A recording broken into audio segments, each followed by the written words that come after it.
A tarwhatu le nei aso whareile I se whaupoponga fo I o tala mai Australia le Radio Samoa.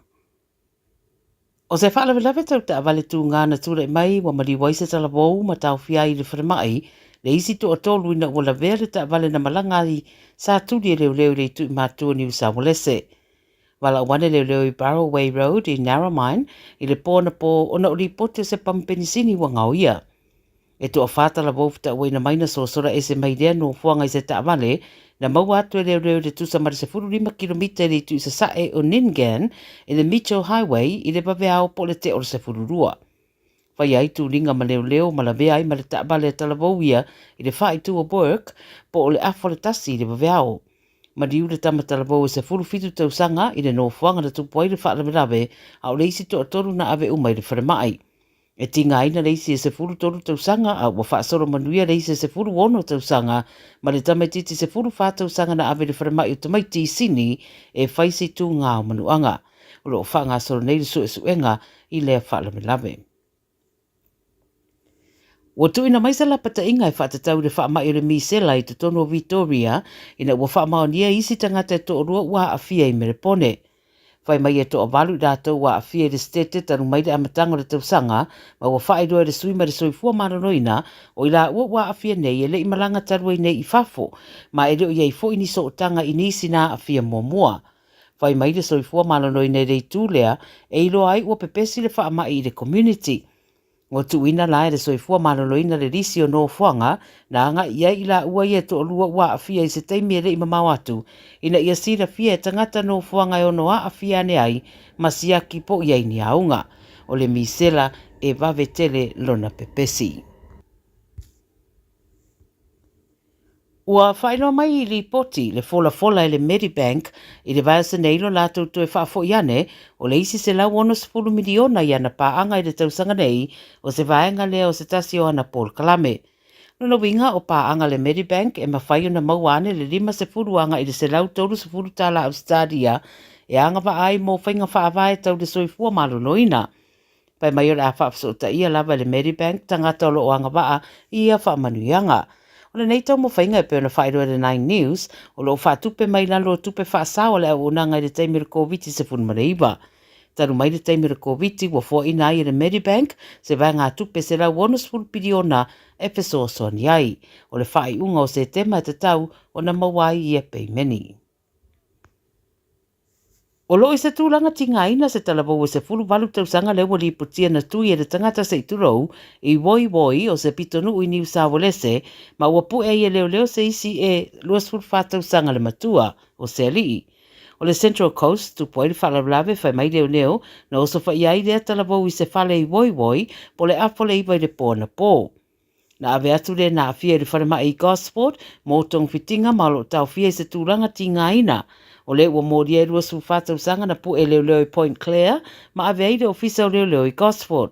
Whai mai mō le teminei e leini mōrianga ua whaia I le mataupu a lo ngā lulue leo I le whaia o suenga. Ma le tala mulimuli, o se urungari I mai me le pone le ua malo I le tolu se 10 miliona o le Powerball, I le pōna pō ma ua la whairua le ofisa o le ta'alonga, o se miti na whaina mafuai na la whiriwhiria numera na malo, mai na o la ua le pepa malo I le se I le pōna pō. Pā matala le tamao le ainga na miti numera ia na sau I le sei, ma e toe malo fo I la pepa I le whailonga lua, e mauai le au whainga ato e tolu se 10 miliona, whasa lau whasa furu wafe fitu se lau 5 se furu walutala au Australia. Mo ia whairua le ofisa le roto le telefoni au pito siri leo lo naolanga I le vidi ato le ofisa e whairua atu I a teia o ia ua malo I lea whailonga tele. O le pepa na malo na whaatau I runga o penga ta whailangi a le taa longa le loto. Ia o tala nā le Radio Samoa mo lau whaafonga mai le nei fo I aspareile, wha mai ato e fo I le tautua le nei vai aso se iauri atu le vai aso fou manuia tele le whai ungo le vai aso wha soi foia. Radio Samoa, tasili mai batolu, amo. Radio Samoa. Tasili mai batolu, amo.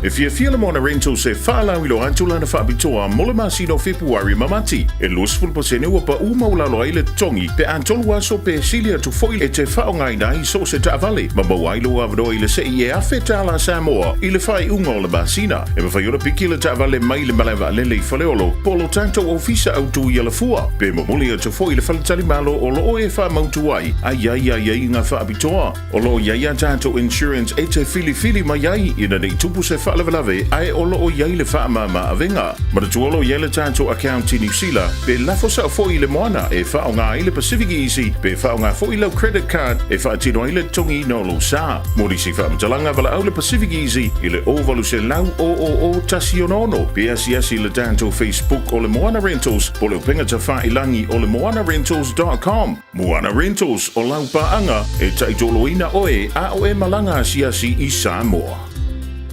O mana o mie oe po se isi lo a inga se fisoso ani tau fe malanga inga mo New Zealand. I mata au po pe o le vaita mai no whanau po ngā luenga. A whai o lau tali o le ioe, wala au loa Ken Ferniho o le Fern Immigration Services e iailana laisene. Ma ua silia ma le se fulu 5 tau sanga o lana tau tua. E toa tele tangata o fisosoani iai Ken, I mata upu tau fe malanga inga. E au fia ai mata upu na o atu le tribunal, ma apili le minister. Tanga iane i le mata o Facebook, ma le upenga te whailangi I moli mau. Mo nisi whamtalanga, wala au mai le Fern Immigration Services, ma tala noa ia Luisa, I le oiva, lua ono lua, tolu lua lima tolu, lua ono lua, tolu lua lima tolu, po le o lua tasi, tasi lima tasi, o lima. A whaialo sa ili se a onga a mata molo walo. Au aloe te toi popole o le Galaxy Childcare e tele o na la lai au kilani I saute. E toa tele whai a o ngā ngawaa o le a o ina le whanau e ia inga whapitoa pe a le sitala lo walo. Tolus fulu I tū la, free. A vanoa le vena le a onga mo whemalanga inga le whanau, free. Maua mea aia le whanau, free. E ia inga whapitoa. Mo nisi whamatalanga, whafso tai le o lua tasi, o valu tolu, lua fitu, lua iwa fitu. O le Casa Beds and Appliances, o le tali o umanaonga, I o loa e whaato tonga ilo mauta, ini tau le lei, toi anangata, e mawai moenga ngā o si tutona New Zealand, wha apea se tino fōa o le potumalo lo, lau ai manofoa, TV, la au pese, usa aisa, masini tā lava, telefoni fe aveai, maisi. A whiu ane loa I le whawhituwha Great North Road o tau, po le tolo fituiva Great North Road I Henderson, le Casa Beds and Appliances, telefoni o valu se lau, lua, 5 whāwalu. O valu se lau, lua, 5 whāwalu. Radio Samoa. Taslima iwa tolu. Ama.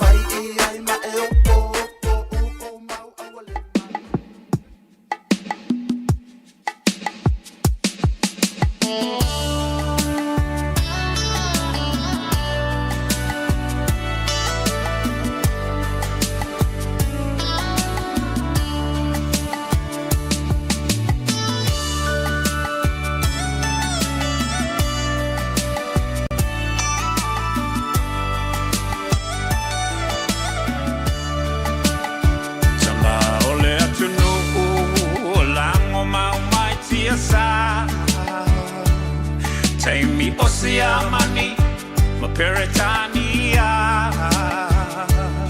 Loma e maesa ilimano O Samoa ia sa oloto Tamasese Ua malingi loto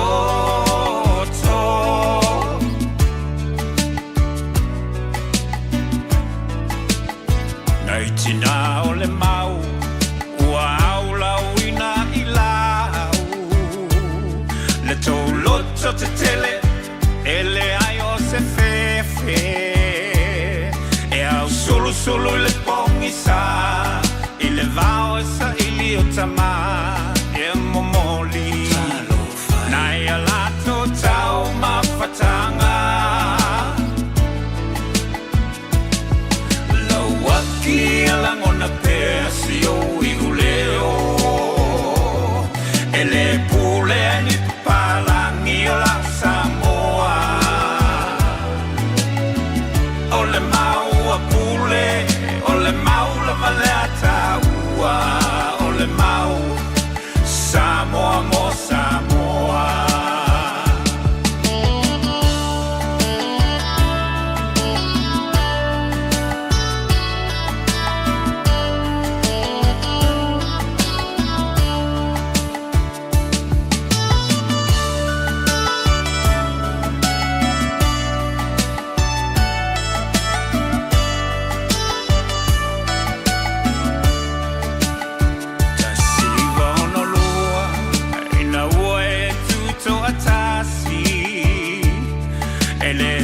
pule o e ni papalangi tu mape mamatala nei whapongi sa o mata seiva ai le whakolone na lava e whai tu la fono uma mai malo au fatasi se o ai a inga na whai e papalangi e tele lava i na whetena i matatu manga masani Samoa lauanga nuku ua tau leiloa lauaki alangona pesi o iuleo ele pule ni palangi o la Samoa ole mau a pule ole mau la maleata ua ole mau Samoa mo Samoa ele mawhai e vai na tenei a le alofa ele mawhai ele mawhai ele mawhai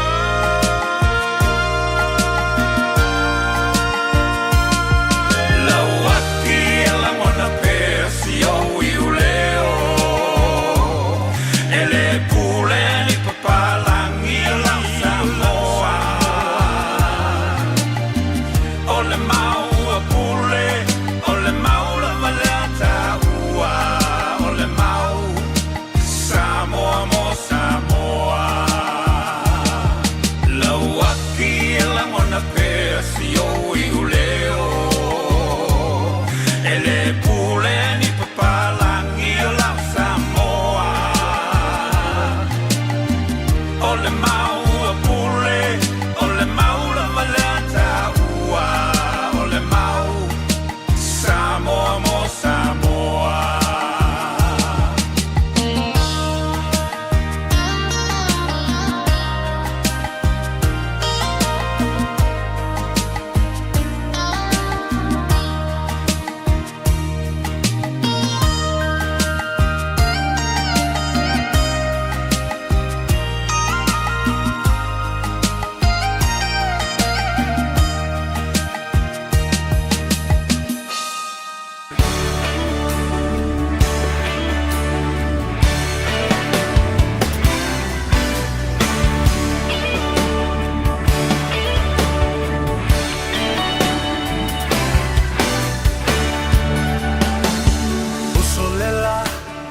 Suluman maumana tuali la Samoa le nugu o te nofo ai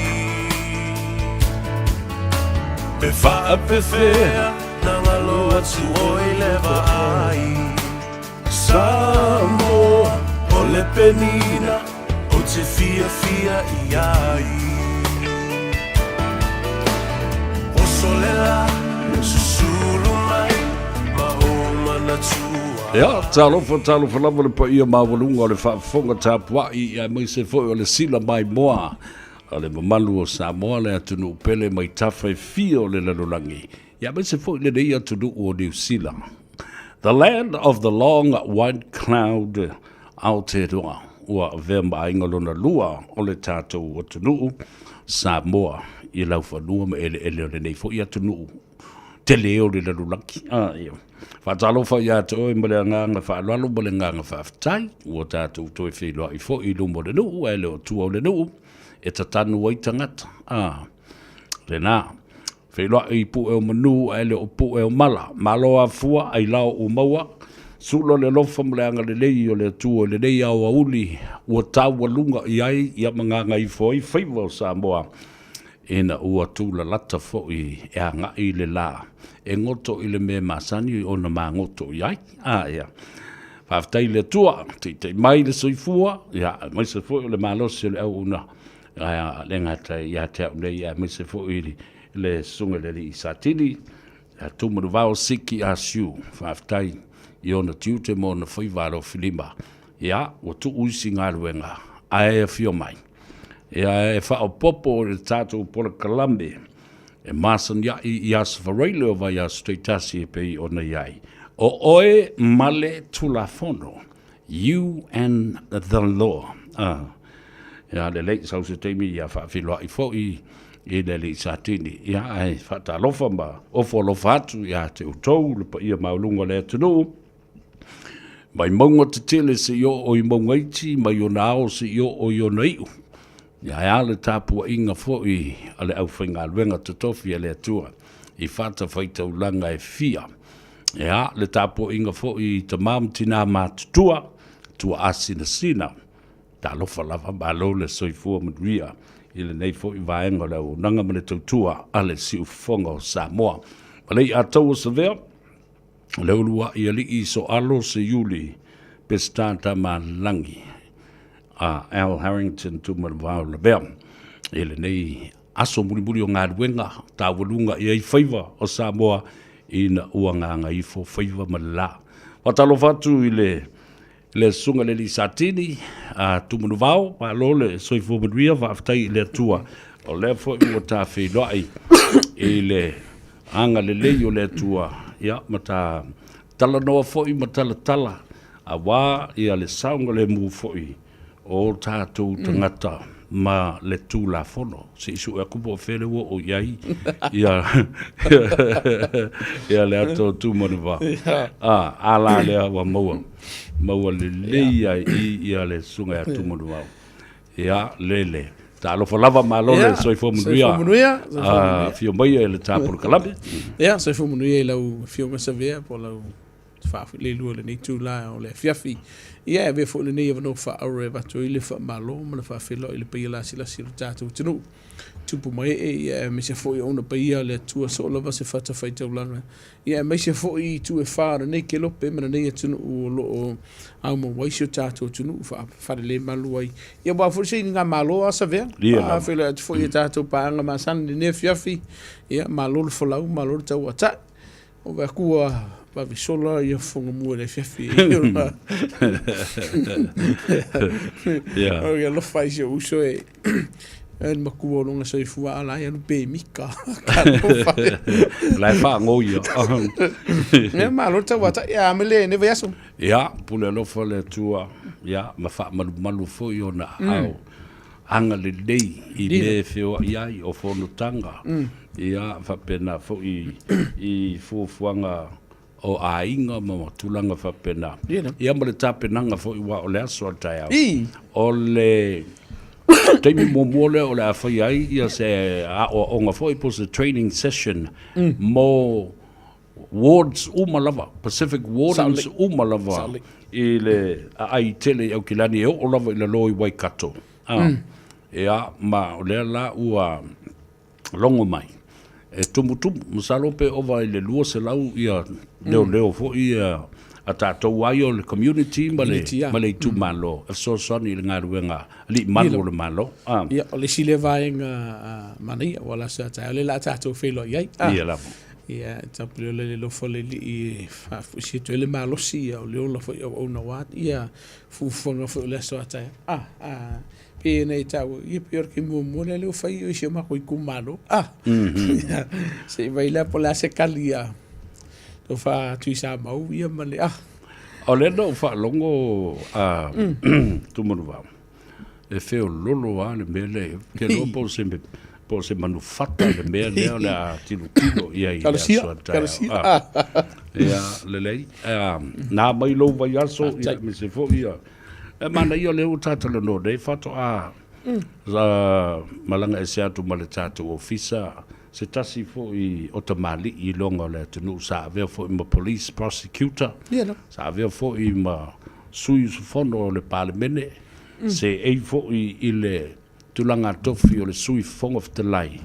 Ia le afionga ia na fo i toa. Tale i manu keti. Ia o fifia lavo mo lava no tala no ai. Ia mai ia fa so mai ai. E ui na nofo i Samoa, e mata mai fo i mataputapua i mai i o Faiva, al nara na saulu a whatalofa ma whiloa. O se vaenga fo i Whaate e fo i ma whaafte e lelo fo le tua o e mara tua save. O le por kalame lava ia. I le ma whai o na i loa sona tau. Pe a le whaafonga i le atunu. Ia awa por kalame lava ia mo le lolo Samoa. Pe anu tau a teimi wa sola. E ese atunu u tātou te au maumana nofo ai. A o soli ngā tū la fono ma sania. Soli ku la fono e whai e Samoa. E whai fo i New Zealand. E kau ai ala fo i New Zealand. O nisi o tātou tunu ue ma mao i o isi a tunu o lo walau mai ai. Ma wha malo ma pokalame e whaftai fo i la fio ngā kitire ne fia fio mo se fio loinga. Whaftai fo i lea mana i oro whatau baa. Ia, nia fo i lea tuai. Teimi o toi o whianga i ei fo i ma whainga marolonga. Ma nisi fo fuwhanga whala ai ngai tono ne tunu. Madi. Lelei, ala tala mea whasolo. Ina ia sila fia fo i lea tunu. O wheangi i eile matangi o le fia fili nei. Inisi fo i o matangi o tāpena mai e lau fionga i ni satini. Ina ia mawhai o na whaafonga fo i ai ma nino ai le tunu. Inisi o vaenga o le tulafono. Ma whanua. Taila wala o fionga sa mea. E le whaafitau le lo whaatuputupla i le taimire nei. Ia i la tau o lo nofo vaia. Le wha i le wha Peritani on bail, mana tua. E lua i tu ai ngā nofo va i alo i le taimiri nei. Nofo va i a leo lo i ai ma le waki fo i le leila lo lo a po lo vai tu lo. Ia ma le nofo va i alo i ai i tu la manisi o vai ngo i ai ngā lo whatino ina. Ai le ai se waki. Wana no ta wana vai ngā lea o no le si lea vai ngā o vai i tatou sela i manukau. O le si lea vai ngā sato o tele ina loka mai ele tātou utinu. Mua, o le whaalongo ka le usta i o iei ngō nofo vavaia. Lua, o le le malamalama. O le le malamalama i a iei ngō nofo vavaia. O whapele le whiawhin nei o na iei nisi ratunu ulena wala o mai ana nei, ma le nei vai aso. E fia maua so lato malamalama anga. Ia inga ma mafu anga e alai ono no fava ia to telo tata o tino ia mana ia fa marino le vai ngalia madi wala nga e te tau na sila fia le le tino o oele ona le lawa po le mota po le fale tulo o oi e ia le malo si anga e te ioe pe e te le ai e no fava ia se tasi lo la po lo mota lisho vai nga sa ve mal va fonga le tino a whaino wa awere tangata fo lele whamsinonga. Ai oni soni ngā tū la fono mātu ia. E iei le vae ngore tū la fono e ma whai ona ta tala mai ei tua. I lalo ni ai einga. Po le nofo vavai o le bail lea. Bail conditions. Yeah, bail conditions. E iei fo inisio i lato. E ma whai ona whatalia re taimi o whalato whamsinonga. Ai iei le vae ngare ka o le electronically monitored bail. Po le EM bail. Po le vaenga lea e iei le waki la lolo au tulo. E la le se ngor vaenga lea. La tata no mua. I le vaenga le waki la lolo au a tawai. O ia savea. Mana tua le watile nei. E wha pitoa i la tau. E o atu e wha pipii. Le waki le la lolo au.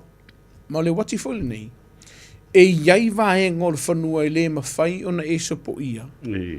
Ia ngō le nofo vava ia lea mua o nisi o nofo vava ia e luasu ma le whai tūla e le ma whai ai o na e alu ese i whafo ma le whanua o le whale lava ia o gei o le whanua o lona winga o le kaimi atu lau sa mole ngana la whangai o le kaimi aku wailo vai i whafo ma le kako pusa meli i fwoi nini i roa o le taimi a i e le watilea e loa i la tau o le ofisa o la tau vava ia mai vaenga ia. Wa i e le whaale kou, wa e le usta ia ne nofo vava ia. Madi. E eisi vaenga ia le ona mumule mori le pe i le alamo o le watile mua. Wa umal maa. Mo o ele te whaafonga mai le whiawhine, i whape fo i mātua mai ingo i la tau nofo vava ia i le vaenga o le wati. O le matafa i yoi ala tangata leo lo nofo vava ia. O le whawhanga lea, o le wakile a wangi i pe. Lua, o le isi vaenga wa i ia, wa i eila ua mi o whaale kongu whakango fi kawale foio. Ai so sola i whawhamarka ko pāfu, le ule la ba, no nofo sei kie kongu o la tō whaale po o lau fo ima mota. Tolu, wa mkwa le uska i alisi.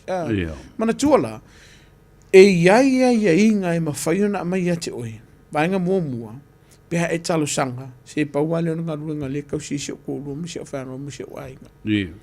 Aua e te whina wina. Ai wa aisau lo ia. Nā te whaia le talo sanga le tōna o whamsinonga. Numa o whamsinonga. E au mai se avano. A mai no la avano. Sa ve mele whaonga le tunu. E iai au wala. Whapitoa.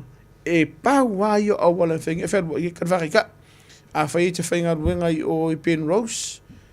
Ai o Great South Road. Po la wala fune la kua ia. La kaka ngoi a Samoa whaingo fi. A wha pe ke whainga ruenga la pia paka. Ai te nofu i Vaidele. Ngal pa waru la wala le whakanga mai. O la wala ku sa oi la wala le malo. La kua e awhet whainga ruenga la pia paka. E whainga ruenga. Toi fwoi mai. E koe fwoi mai whari. E iai fwoi la mataimi. E au mai i ate oi. Ai a laku nge FEB e kero ai fa lau fasi pe ule i vai manga. E mau ala o vai. Ai fangari. E a fangari in Marakapo. E lo le le masingiringi. O le u ele ustai. Ia manga hala ia na fatu la foina. O ina le lo tele ina le tene no kai ma moli e tata o tru. Ia Aki alarka ko vaenga le wananga le uma walisi dea vaenga e whaingo fie ona soala upule i la tau fo ia. O lo o iei le ia irwa vaingo wati nei po o vaenga i lo au. E le ma o le tele lau tei misa dea. Ia. E le o aku makanga lue ngane le siaki oi. Ai sea, wafo o le maure me i lo vatu lo waki lo au.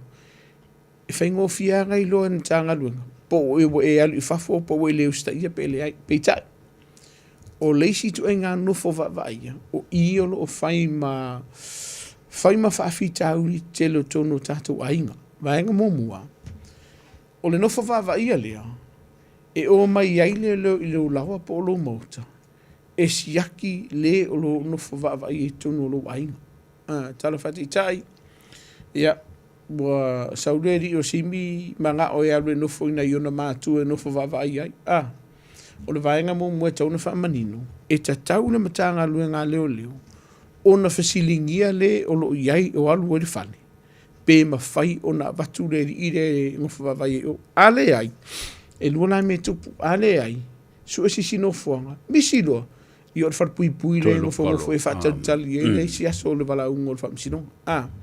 Ia, na watu whawhau tuanga na tātou tino, ia e whai tete, i lau i oe, I le matanga lue ngā leo leo. E ngofu wawa i si lo fale. Mafuanga nei sa vea marwha whaonga le tunu. A lusu marwha i tūla le te nofu wawa i ai. A wango menukanga lue ngā leo leo la polo mauka le lua de kōru wawea o mai a. O lo na winga. So se taimi te tono lusu marwha i tūla lea. E mawhai ai. Ona o mai matanga lue ngā. Wai e nisho tātou tunu o whai tio mai. I le o mai o leo le kōru le wawea. Random check. Le lua le wawea. Ie wha maru lua tu le tunu. O le vaenga le te tauna wha mamalama le mtanga luenga leo leo. Pe a whau a watu staru sanga i ate o malu ainga. I se tasi no wha i e lo whale. O i e wha o ngā i e mtanga luenga leo leo le malu si anga whartu la fono. E si yaki e kanga ka leo so staimia. O lo na winga. Fa mauti no e mana malama le vaenga ia. Peita yani. E ia ingisi waku api pelo fa me. Le kongo le poku. Ai le lo la ka shopping center. I lalo tu la fon. Se ia vanga na o va ai ia li mata mata i mtanga luenga i le o lo no fa ai e tu tonu le la po mo tale sa no fa va ai. O nga pasia le. O la o lo usta i ia inga pekai. Au fiu e ke kui au whanonga kunga le leo le wala au mai ai o te leo ai ni fōringa. E ma whai lalo tu la whono. O na o tustusi e lalo ua e leo stai i ai inga o lo no whawai. O lo na winga. O le siro kei mea maua e leo leo. Lokalo. Awi sawa o le se le whaisinga o mue ke alu i le ofisa whamsino ngai risi aso. O lo na winga la e te tau o na stai. Ma o le si vaenga o no whawai e lea sa ve marwa whonga le atunu. E fua i le taimi sa whaatino e le sori ngā tūla whono. O isi e mai le fiku le fiafi i le fitu le tai au. O isi e mai i le ongo le kai au a ngā i le ongo le fiafi e fua lava fo i le leide i le taimi na whai e le sori ngā tūla whono. mali tu ainga suringa tu la fono na fai ai mo tatu ainga fa mau tino le leiwa e mana malama a waku lo ya oi fa pe aku se le fe mer kamana o le fisa o no fo va ye ta mam tina mar fa fonga la tunu a fa ye le mali ye lo fina ngano fa le ai fa lo fie ele ma fa la no kula fo fa si fie poco se le a me la fa pe le o ke manga e sorka malingo foi le kau vai foi fa ngol le ir kula fo e te tau ona ia te oe le pule fa italia e te fa tangaina pe te e nai se tas e no fo va i do la polo mot o ka ko vanga ngo fo va pe fa pesis facili ia mun main tatu tu tele no le fa si fa tu pula ir to telo tangata o le lo me tatu wa inga sa vea ma fa fo ngale atunu me se lava alo ma whānau o le i mana o ngā whaapitoa, me se lava ngase o le mawhau,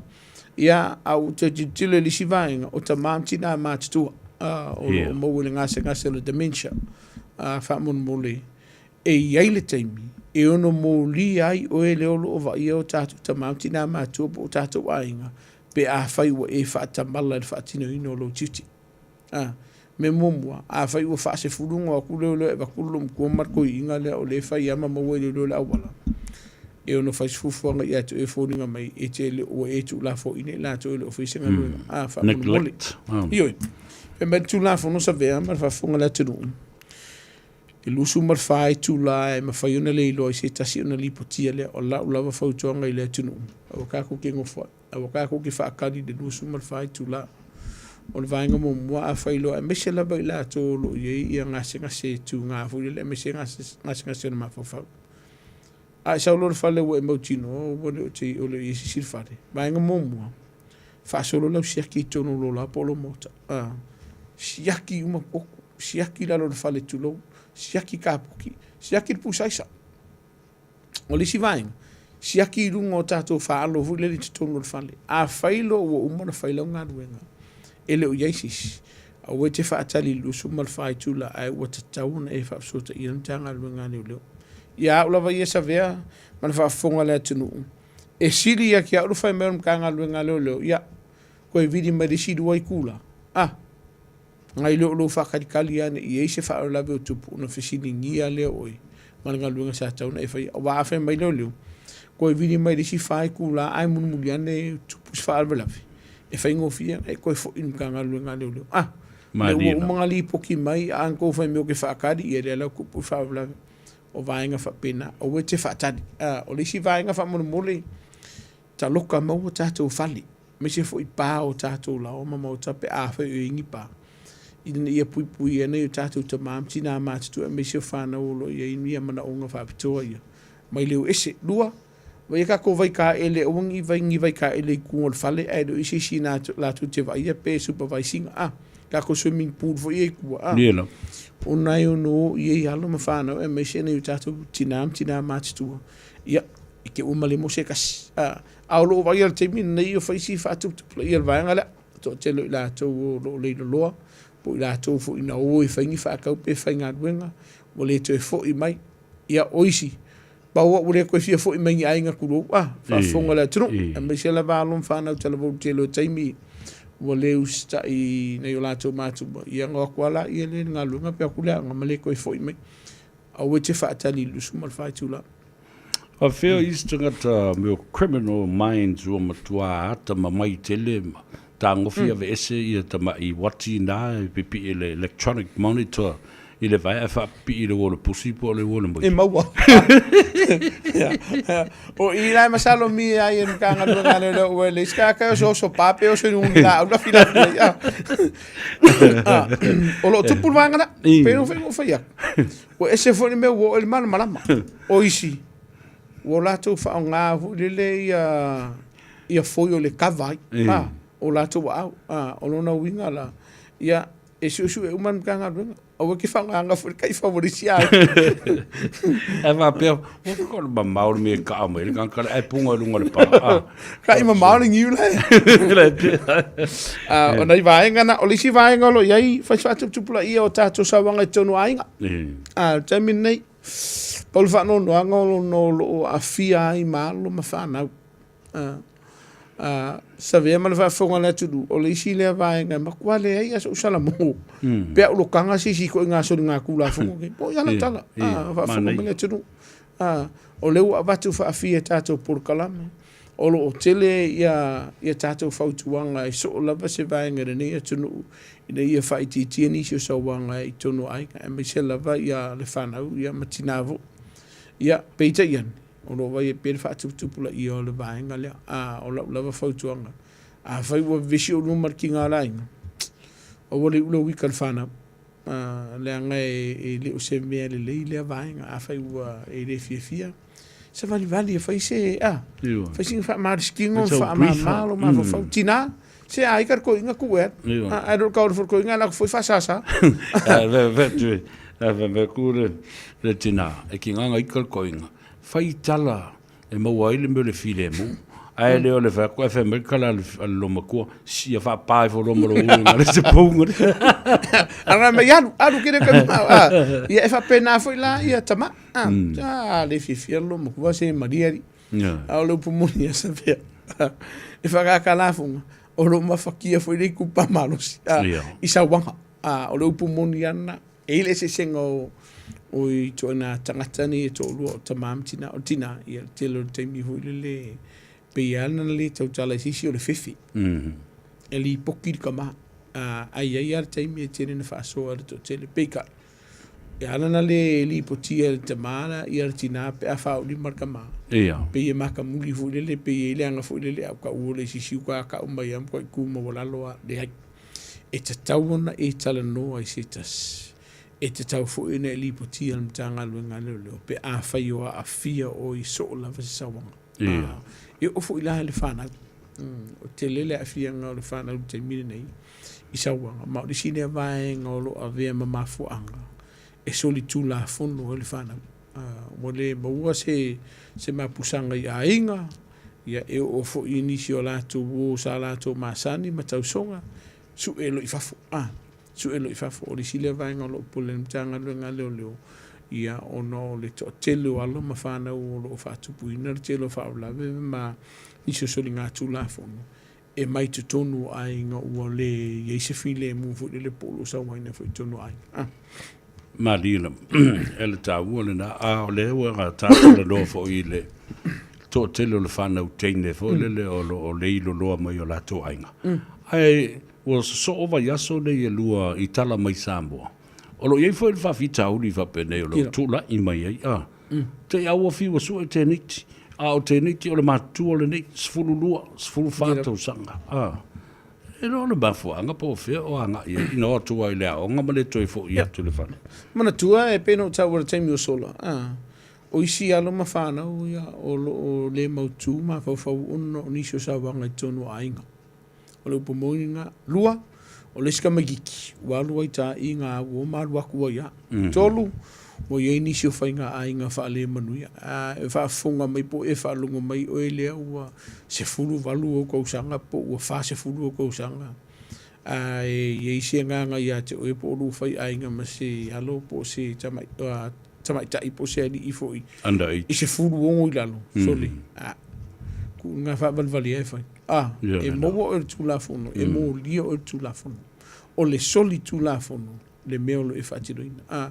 o la o foi fautuanga matu o mona ye sianga ye tatou fa pepe mumusu e ka umkanga luenga leo petala no si si do ima tulo le ngana la fangai fa pe matanga ile ai le ai e ka kaunga fa singa luenga so so ni molfana o lo afia wa le si de vai ngolo tupu temine o la to telo la to we match tu o la to soifu ai wa viele la iti o nei fana fa ngo fianga la ko fa se ma fa atino ai ni si o amionga e le tstauna ona fa atino ia tulo le upuvo le fa le fa ai ngar ke mi fa mo fa kingo ia amionga makanga fa le mu fa io e fa fonga mai o e faia le vaenga po e fu ke faia ia Basilina faisa fufu ngai to tu ulvainga le se vainga sta u mar tu lafon ia mar tato fo ulanga fa ke usiano le temin nei mana tua savia e se le mafo le tu lafon no le puipuina o allo ma fana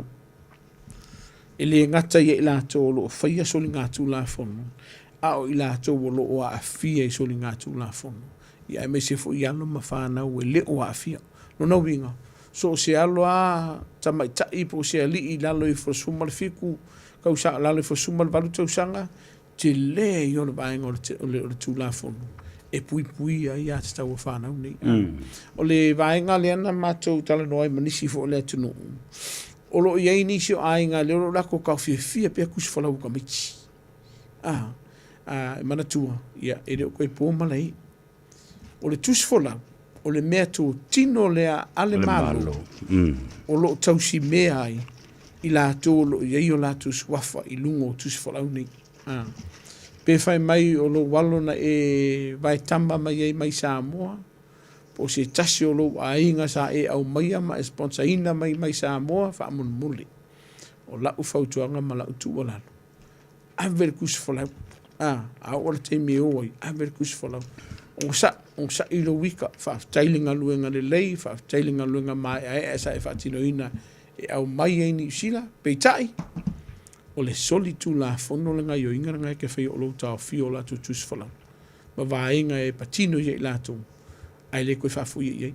O le sila vaenga o lo whaisipisi o mtanga luenga leo leo. O no le to o telo i la tu o lo o sulu man mtanga luenga leo leo. O fio isi. Po o ese fo. Ai koe o mai kusi whalau. A o musu ainga. E le eise vaenga o le tu la fono. O whapea mai.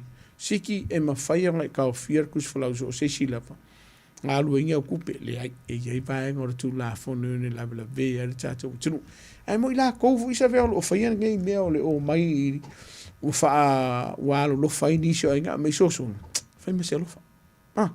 Whai ma se lofa e tau ana tilo fo i le tinga ino nei nei a inga. Sa o la tu walo lofa ai. E ka lia lo mafufau.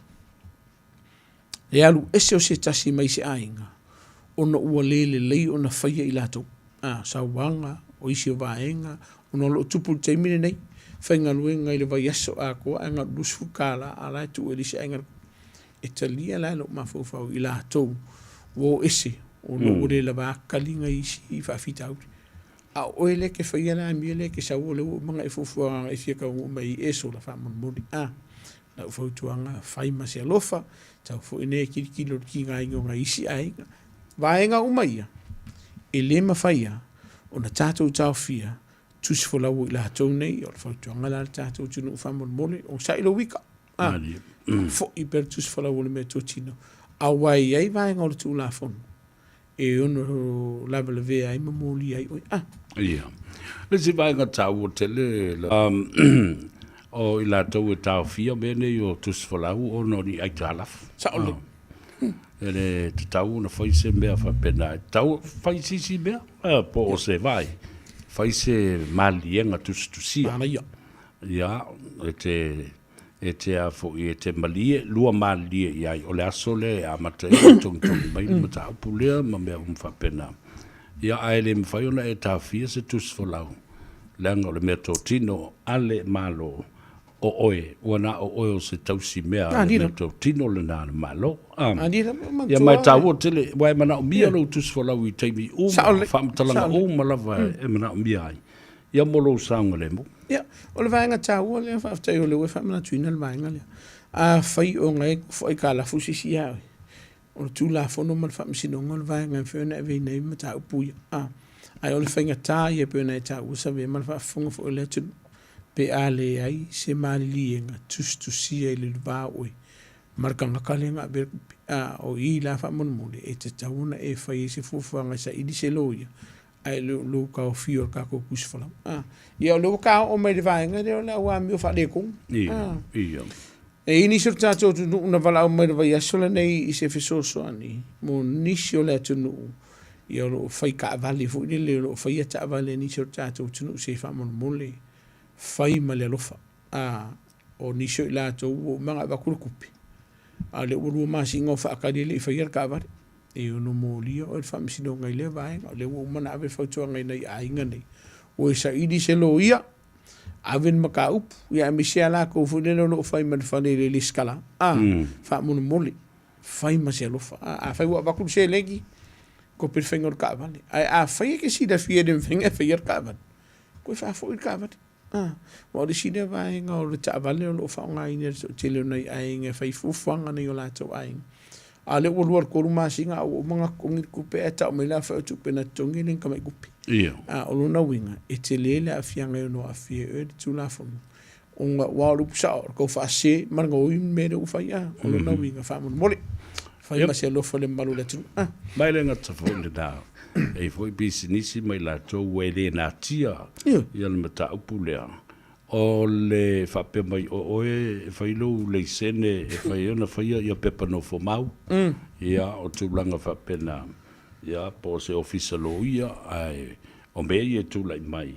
Ia ai matua, le ai ama se whaatangana whaal malo, ia whaale tūla fono, ia po le stala alo ia fōi, i le lisi o tangata, ua umona iai ia o lātou wanga waa, ma ua whaamri ina fōi, ini le stala po oni tu spasi e loai o le mea lea e tāua ma ua whaamaunia fo i le sosoni le tangata. Dira, o le vaenga pita silen tau, ka ko ngi ko ue tu la fono a meu. Mor si le fio le tunu. A yeni vaenga e te fia maa malamai. Ia, vena tātou whela i lua, o lo iei tamali o le tunu. Walo fo i matama whana o le tunu o lo ni matatama matanga lunga whalo ia. Ave ilo fasia, ave ilo fasia pe a fai te sila fia. O ye nisio vaenga o le fa maoni le o na ngā nisio le tunu. I le fatino ina leo ngā luenga i le fa leo lo sa. Ia, po le fai ngā le fa le, mea vaenga fa pena. O le sidea vaenga e tauna sisi le tatu tunu o lo fai ene bisinis. Se fa mori, fai maselofa. Scammers, fai skokeri. Fai asta o tero lau tau fa lea lolo ye lungo le tatu penga te fai langi o le Facebook. Le vea son se mea tu nei le lo vea kua koe whara pomori anga o risia di isa kala mai kua kau whaavaria. O le ana sai whafu ako sa koe whaavaria ia le atunu. O la whautu anga whaamanu mori. Sila to toa le leile o loa le te fia whaataunga. Pe o se o loa e mo i le o loa lea. Pe o se kau whaase. O te no whauia mo whautu ina le atunu. E iai o loa e mai lato o whaatauina le o loa lunga o Facebook. E moni whaamaoni le lato fo i whaatauina tuina o loa ne pe whaatau mai. Ara kōkele, o kaupoe e la matia lo se... Kōkele lau whirisikia o lau kaupoe. O e manatua, e la makia lo soifua. Pe a whailea, o ni tangata ngā oi po se au kau whaavalea. O lo o lato whaatauina ni o lo e lunga o le tātou Facebook. O lo na winga la. A whaia viri mai ia ki o e wakusi se lau kā la, po se dua se lau kā la, e kā o file o la o whautuanga ia te oe. Kia. O ki whakaua. Se ia vanga nā ua e alu te sila mo le o loa. Ma ko kongi lau kupe. Ma au mai e le o loa le teimine nā. O nga sefe dea lua. A whai o e rukangaka le e whakau e se lau o lo se whaamone. Fai ma se wha maoni. E lo fai le ainga o le afungani. O le kerefongi o le iPhone sa furu wha ai amai o le Samsung. E dua la me mawai. Sa vea. Le ka e. Nei pe amu haku leo leo. O ve kala le sko ke po ngā oe makupongi. E lua ina ungu kua runga. Mai o lali le meu kuwori. Fai mase wha maungi. O le si vaenga. I e whai tete le ave o loutu atus. E whai ia whaftawainga. Vai mo official le o la le e whako ke whailo i e whesuia i ai. O ke whai i e whai tete la vai lola Apollo Mot. Se i vanga nala le trade me. Wow, te lo trade me te lan wha mauni vanga trade me. Maulo i e vanga o tu la fono e pui ai o tangata whaatau o loa. Whaatau watu ma whaatau mai. I lalo tu la fono, i lalo le trade me. Ona i vanga ai tia mo le fisa ve. Consumers Affairs Act, Fair Trading Act, world now me. For ye mafo fo ye tato. O te mafo fo le vai. Awa ye nei ia fale fo ia townhouses leo o mai nga I Mount Albert, Mount Ruskell, ia fa pena fo Avondale, Glen. O tangata umba ia no watu le fai tu lea. Mai saute. Tu sa o tangata ia le ua o atu nei no fo yo. O atu a mi o fo ie na fai tu langi le nei. Awa o li poti le na mai le amatanga o le tausanga. Luas fulu ma le ono a inga evicted. Na evicted el kainga ora po le Housing New Zealand. Ona o le mafofau. O la to winga ina ua mai I lea fo ino fuanga fauanga I mai ai. These townhouses o se ava noa le leile na wai te le lisi whaatali fo le motangata. Ai ao mai la. Ia, e mana e fo I mo le whaafonga mai le tunu. A mawhai ona tausi le leile o tau wā mai atua o I fau o mai. O se mea le leile mata ua le nā mea. Sao le. Ai a whai e le mawhai ona tausi le vāle na. Ia. Moi lo le vinci. Mana tua mo le sila fia le tunu. O fale nei peo nei ta ula fionga sa vea. E kasi le awala. Ai pe valu fale. O lona winga. O le driveway le po la wala lea. E ke le pule ko o kasi e inga o e tulo. E le va pe e vaku ka vale umarko wa inga paka polo kai le awala. Lua. E le va pe e rolo e manga e paka i lau ka vale inga polo ka le hai. O le awala lea. E ai atu tusa umai ai. A inga ia pe ko se furu pe ru se furu le kongo le no fanga le o lo na winga ia ka ko le faka e fa yele vainga le lua u ke lo ku manga o e ula la tu lo fa fonga la ku fa pusa la uma luanga pe ke mika e lo mer ko ke le ai e lo kai o le vainga o le si vainga mana tu o fale nei wa ia inga fa pitoa o no fanga nei vainga mo o nisi e sa ia fanga fao po ia vaenga pete I dem fanga va lua o nisi o vaenga ia pe fa pe mai nga le lua ka vale fa kanga e paka I kongo frka ai lo le ko e maka vale far ko ai nga paka mai polo kai mai sfrta vani tau na vele ka vale paka kongo ko city ru a lunga fo fale lunga le ko lunga ka ko fale o isi vaenga o le si vaenga wa le si le vaenga o fa inga lo ngam tanga lo ngale o le tau ma faile ina ia isi so tanga a inga no fo fatas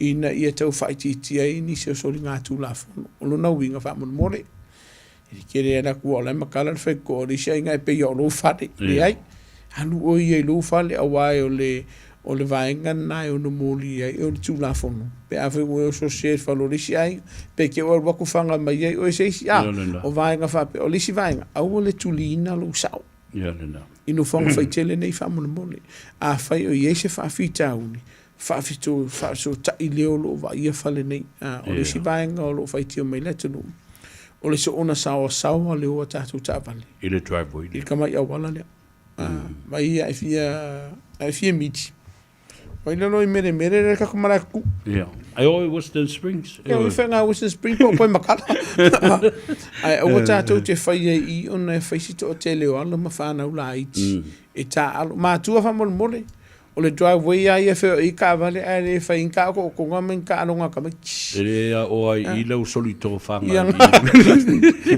e aqui ai no na makana o le vanga le tele na vai o fai ma va mano fanga ta alo le fana e fa mo le va ai di sa le mo le fana ni te o so estava le vanga le o nisio fa fita uli solinga tu la fono masani bilim tanga luenga leo solinga tu la fono fo le wole usta ia ingolo to ala lampa pa au motani longo ia le kainga ora po le lo va ia fale nei e fa yesu fanga mo to si le vainga pito silinta o le si vainga mo muri sabe o ka ko so ngo lungo la wala fa yo le se vainga la fa tu i tanga luenga lo sa fa mo nei ka wanga e ku pe ke fai mai o oe mawolunga lo tūlanga I le malo pe fai mai o oe ke leo a ele usta ia ma ele tūn tanga luenga leo pe a fatu lo sa e ke le vaenga e mōria e makoso e lau ka vale mo se kaimi umia ia o lona winga la fa mon a fai lo la fa ku en kanga luenga leo fautuanga te tawana e tū ile ile in tanga luenga le pe avala uina o in tanga luenga le ona i te le fa fi kaudi a ma dira ile to e po male o ko kele na ko la bevea ma di wai ta vale nei ono lo fatamala ono no winga ta wane ustai a wa to e te tailo ma fa wi le o ta kule le I housing complexes le ma le we nei ia tasile wala one driveway shared by so many yeah ole simbe to tele tamiti o te fa manatu lava nei vaenga so stemi tsawo I fa fo ola anga I lo tavale sa vali fa ta milo mo el tavale ma va ai la lo pa o tavale ma tu o tavale ina ia mana tu o le ia ma ai lo ai mautino ele ai se tamiti tsawo sta miti e fa ta longa ona la ia ta to la lo o pa o le ta ale le na o se pako o se mili o se pus me on va pena e ta u tele le amana ia ma to titilo tasia a o le I fa o le ina le ta vale ma lo se mai ia lo il sangue le mu o le sika mai ki sa ve ma va fonga tenu e mingo I lo ka vale sa le ko kuri ka fa mo tino o loka le fale pe a failia o yesi tangata matua e lunga tu sumar fatau sanga e vai ia fana a faifo I la le aru ma ka miki fa mo le fa mo tino o to tonu uma ta mai ti ta vale e le si fafo a e fai e kere mo ki ngoa pe o ne tau se fa ka mi do fa rua kilo la o ke pa ye kulo fa fonga le tunu e ke e te puno la no mas ya ki ta vale po ki dia a fai e si tangata matua tala no tangata matua aru e ku mai ku pa ai si fa so mo lia o le vai a so nei le foi sai e si alo e toru te usanga le ma sai fu ono lunga la ba tatu driveways ono no wing o fa tamala ia te le vai nga ye le mo ye si tu la fo no pa fe o fa tamala ai o le nga ia wa afianga le ma fo fa fu le ma tono ainga pe a tu pus fa le fa pe ono no wing fa mo mo ba ai alo ma fa na ni fa mo tino wakilia e se ma le awala ia ai ke ia o fe ke se so na lo ta vale we kalum ko por ko inga uru misa ya ai ave ma vai ngai no la matia I so fu o fana a tumu ta vale I tamiti a ole ofi o ta mai la fa si la po o ta mai na fa lo sa o ko I kala ke dire ke punga o so no fa no ka va no sa o mana tua fa tua nga masani o le ngofo lima o le ta vale lima ngofo e le ko o ngofo Samoa o le ta vale fitu no fo e le ko se fule ngo fo usta ia tu la fo no malo va nga momwa e le usu en coupe le ko ka fi o ko le ai o le sa linga la va ia fa mo tino o le saungole mo le lautele e fa to ina la tato tu no fa mon mo usta ia fa ko fuspa o le menga nga ninga fa nga li mo fuspa wa nga li matanga te ton o lo va ia pe ma fa no le tu ia o forki ngai dum mo passe se fure le masi ka magi a o ngale ver kavan ia ele me faiero malo si ona ta fia le mamundu o tolfana o le yo au ia me se pe o pasifo ia ta to Samoa wana tu le so lunga alu fai tau matua tanga ia e te va ai aso ia e ai le me ta o le tolu se furu maletas fa popo o fa popo markas no todos foram passes malapas malapas a fa pela alu tuo ele leo no tilo leo la passi nga ile fa ata fo le rear mirror ala usa vali leo ele tala no ia fa fa pela e ta o mai ngol e ta o le tupe va tu e mo no tu le pa wala fo kwanga le tunu au fa ku wala ka va le unge mesi ku pe ke no ka o ia nga makivon ka nga lu au ke no ka ya mo tua ele ma fai ona fai ese li po se tama ta il tanga lu le vai nga le o le kamu fai le mai ku pe ba le tunu au le vesi sala le e far pui poi e mo li ai le li por ka mai ka leo ia ai lo kai dai au ia no no viga ia fa foka me fa usum tu fa finum tanga lunga failinga lunga mal fa maun ia ne fiafi ia fa mu ia le tu fu fanga ta tu tunu au sa ni che mo ta tu weekend le ke vai ku fa isi manu si mo ta tu sa vidi ne fiafi Ia mana tua saunga le mua tātou tunu ilunga o wala e mesio tātou lama mota. Whamanuia le tui fuwhanga ne fiafi sa vea. Tātou whaafitai a fwoi le lofo le tua la amua se weekend fia tātou te whelai ma mafuta ai. E whamanuia fwoi e tātou tunu i sauninga la whenga tuai. Le ngata i se mātou sa pati le asoa tāo ia sa pati fwoi monisio tātou tunu ila sa. Whamanuia le tui fuwhanga ne fiafi whamangalo lo ona. So i fua me manuia. Ia, ngā lo whaafitai, o lea ua lau saa fo i o Faiva. Whaafonga matuwhi tau whao lea tunu o. Ia, alu lele manu i masiana ia. A wai tā ua tele ia whautuanga o male tu o lalo lo avatu mai le matanga luenga leo o oe male tu la fono. Ina ia malu tia lo soifua. Whapena fo i soifua o tangata lau tele. Tangata uma oi utua oi o tangata uma lava. Ioe. Ia le nā, ria fōni le tātou training session tai au mo tātou Pacific Wardens uma i nai Fickling Centre i Mount Edith, Mount Albert. Tātou wheloa i nā, ia mawhai ei fōi se istala. Ai ei fōi nisi awa lena mai le saunanga whata, Superintendent ia tau, Whata Willie. A whai ei nisi fōi e whia anga i atu, ia ma le stala o lātou swafa. Ia, e wala o ria fo i o tau. Io e, a fio mai e se teimia no whaino atu la ia leo le o whang. Tafta whatonu lava o le Food Town i E3 Kings. 3 Kings, ah? Io e, E3 Kings. Ia, a e manuia le whaunga le vai aso. Manuia fo i o Faiva lo filima, le sapati a tai au. Ia, ma le vai aso fau e tuli matai ai. Ia, mo le teminei. Ia, wha soifu. Ia, ma ia manuia.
Ia ai ai anga Lei ulelei A mono langa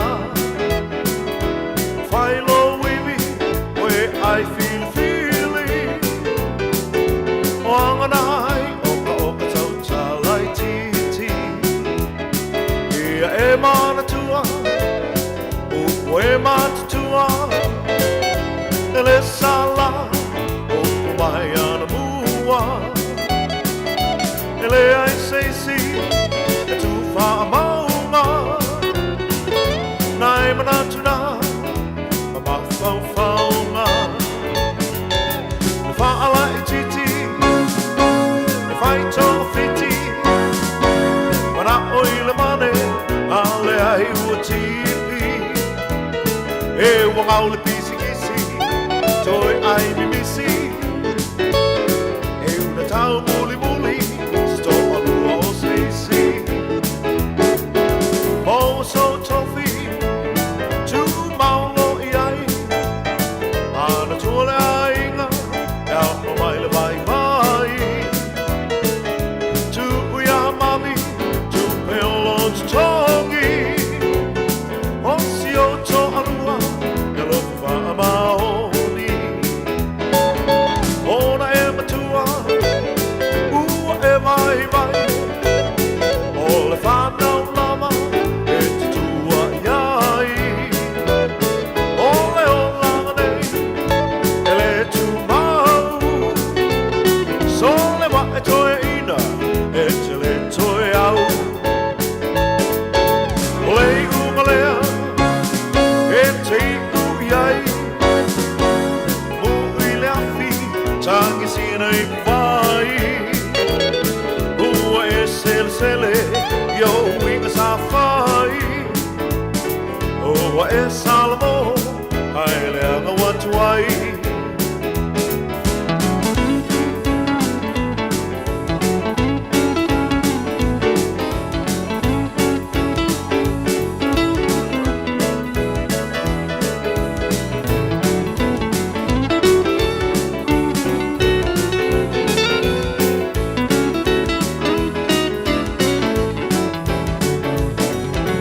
Whaala i titi E whai tonga whiti Mana oi le mane A le ai ua tipi E wangau le pisi kisi Toi ai mi misi E una tau muli muli Sto alua o seisi Au e wa tau muli muli Sto alua o seisi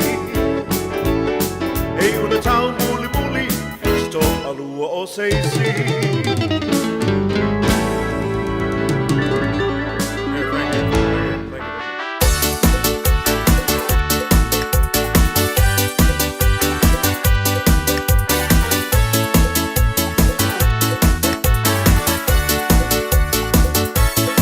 Se mea o whaafatu ului le anganga Tatau o na avatu malama lama Ina ne i o una tia o na avea fo i le amau ule anga O te avatu e whaafau tuanga Ia mana tua e tātou tama Ele o sa tātou matawhai o i le taalonga lea o le whai tatala Na o le o sofua lama o le ma Ta ua lea o la tātou i tupa Ma ai tala wa mauti noa o tālana e whai e tamamata maloloa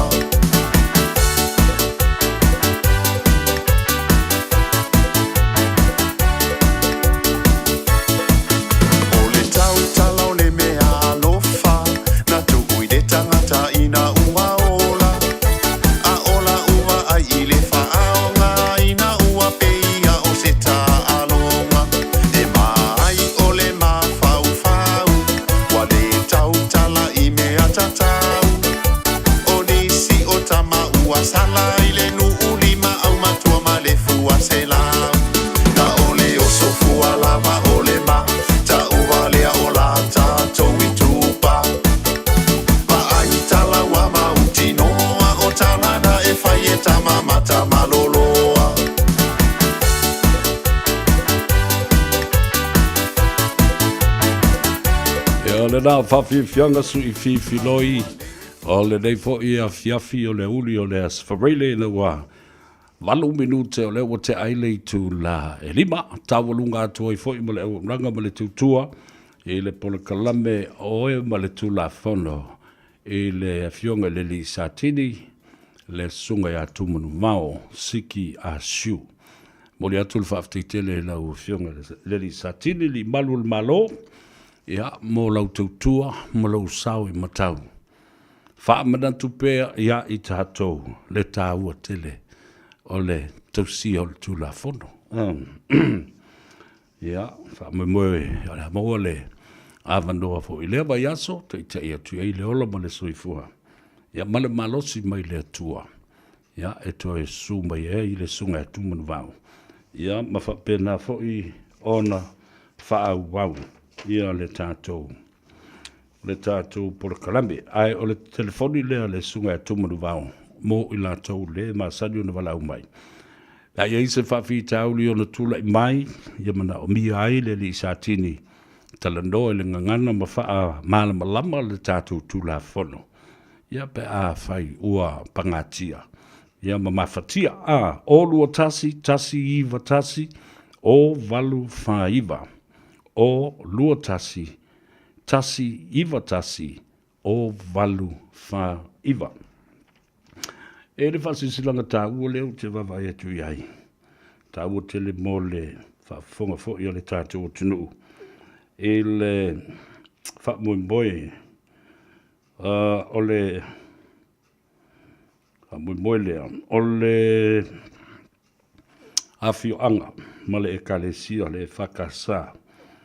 A le awhioanga o whastouta.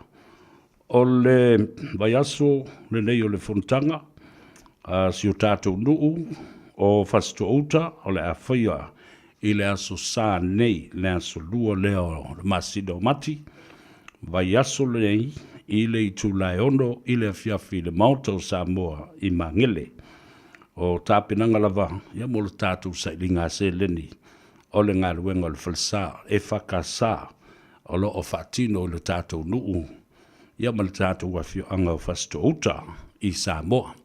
Ia, ma le awo tuai ma le nganga whaaloalo. Ia, vai atu o tau taulangi.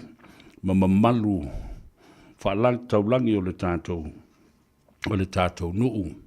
Ia na tupu mo nei ia whapea foi o feoi o suri uma o le awhioanga o whastouta. Tātou wheloa iai I le aso sā aso nei, le aso lua, I le maota o Samoa, I le taone I tūlai ono, I le fiafi whaftai. Ia, o le laulau. Ia, e mai se fo I le fionga I le swafa, ia le au pepe, tā lai junior, o lo o whama ite, masainia le whasesilanga le nāmo I tātou uma, mai lo tātou nuu o whasi to outa. Ia, maria le fono I le, wawa I atu fo I le fono, I le nei vai aso. Lea ua tolopo ia ma tawalunga fo I tawalumanga le fono. O le pāle mene o Samoa mo le vai aso fo. Ia, o le ātou sui ai te whau I le aso tolu o mati. O le aso ngafua o le vai aso fo. Loa awhia loa sifuna lima I le I tūla o le awha o le iwa. Rā tātou ua tāle peselea. Whamarui atu ai I le mānawa o ngā ruenga ma le ngā Gagaifo Faiva. Ai au le asa ili se avanoa. Tātou te whaatala noa I fo I ma maise li poti. A le tātou whale ta wale le Henderson Cars le tamaitai I a ati.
Was football fit 2 minute o te ai nei tu lai lima i le tautua mo oi le Gagaifo Faiva o Samoa i le tautua le nei le siu fongo Samoa le radio Samoa lima i vitolu a moia o kilani wa le ia tau severa le ua mafuta mai i a le tabaita i a ati fai foi ma fonga tau moli ia o le pulenga male au whaingaluanga le Henderson Cars fatalo fatu ati ma lole soifo bunuia.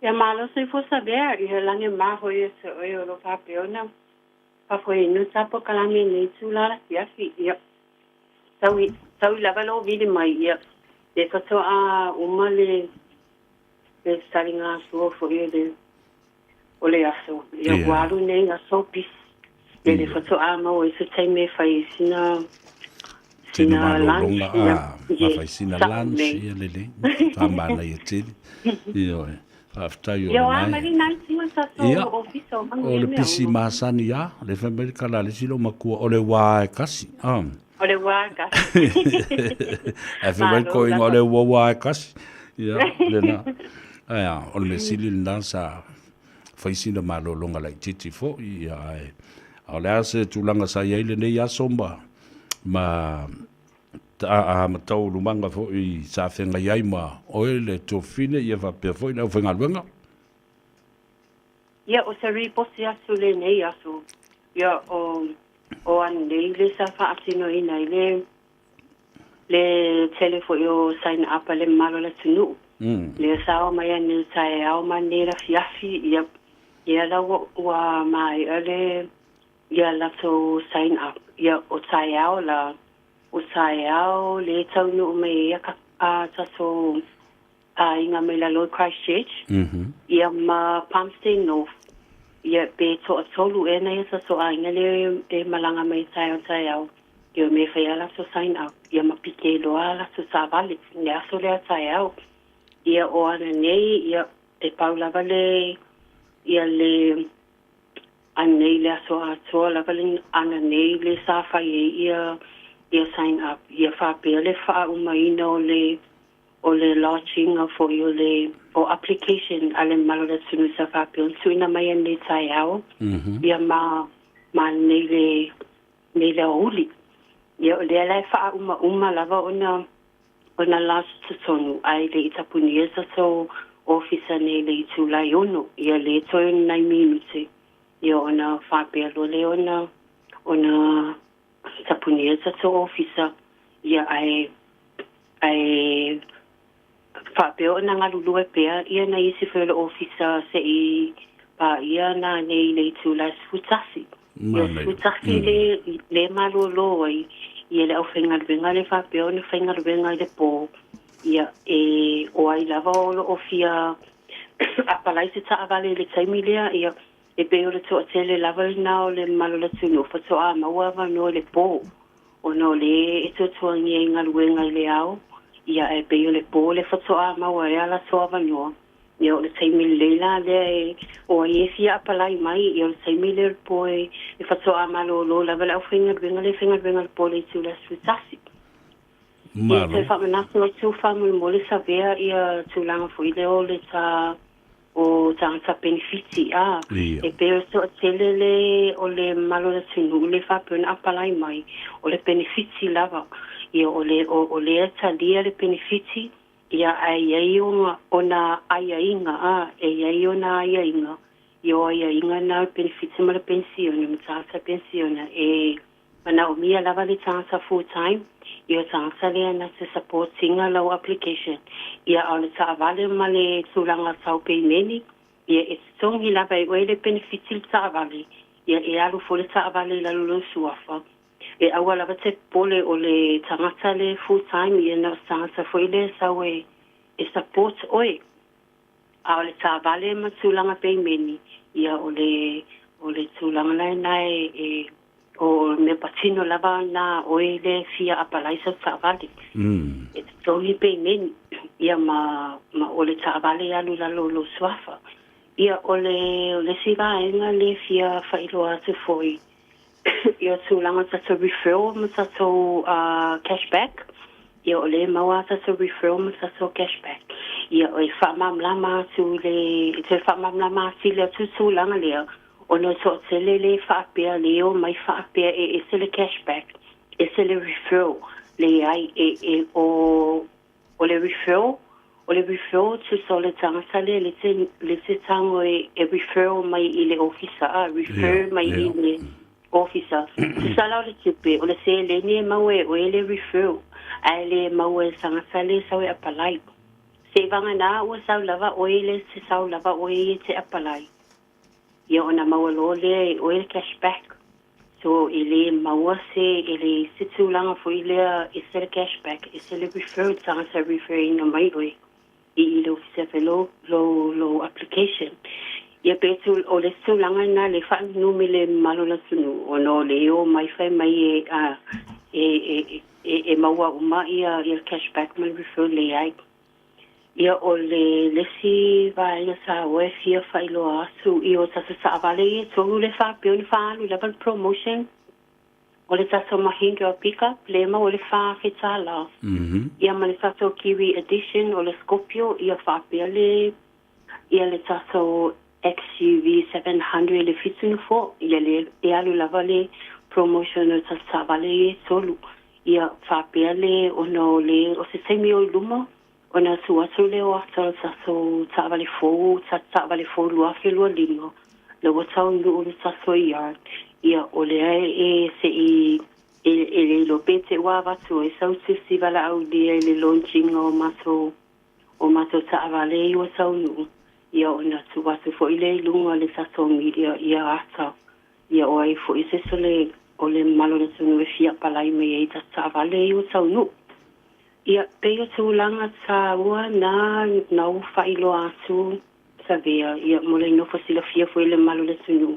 Ia ele ia fio mai me apalai ia lato sa.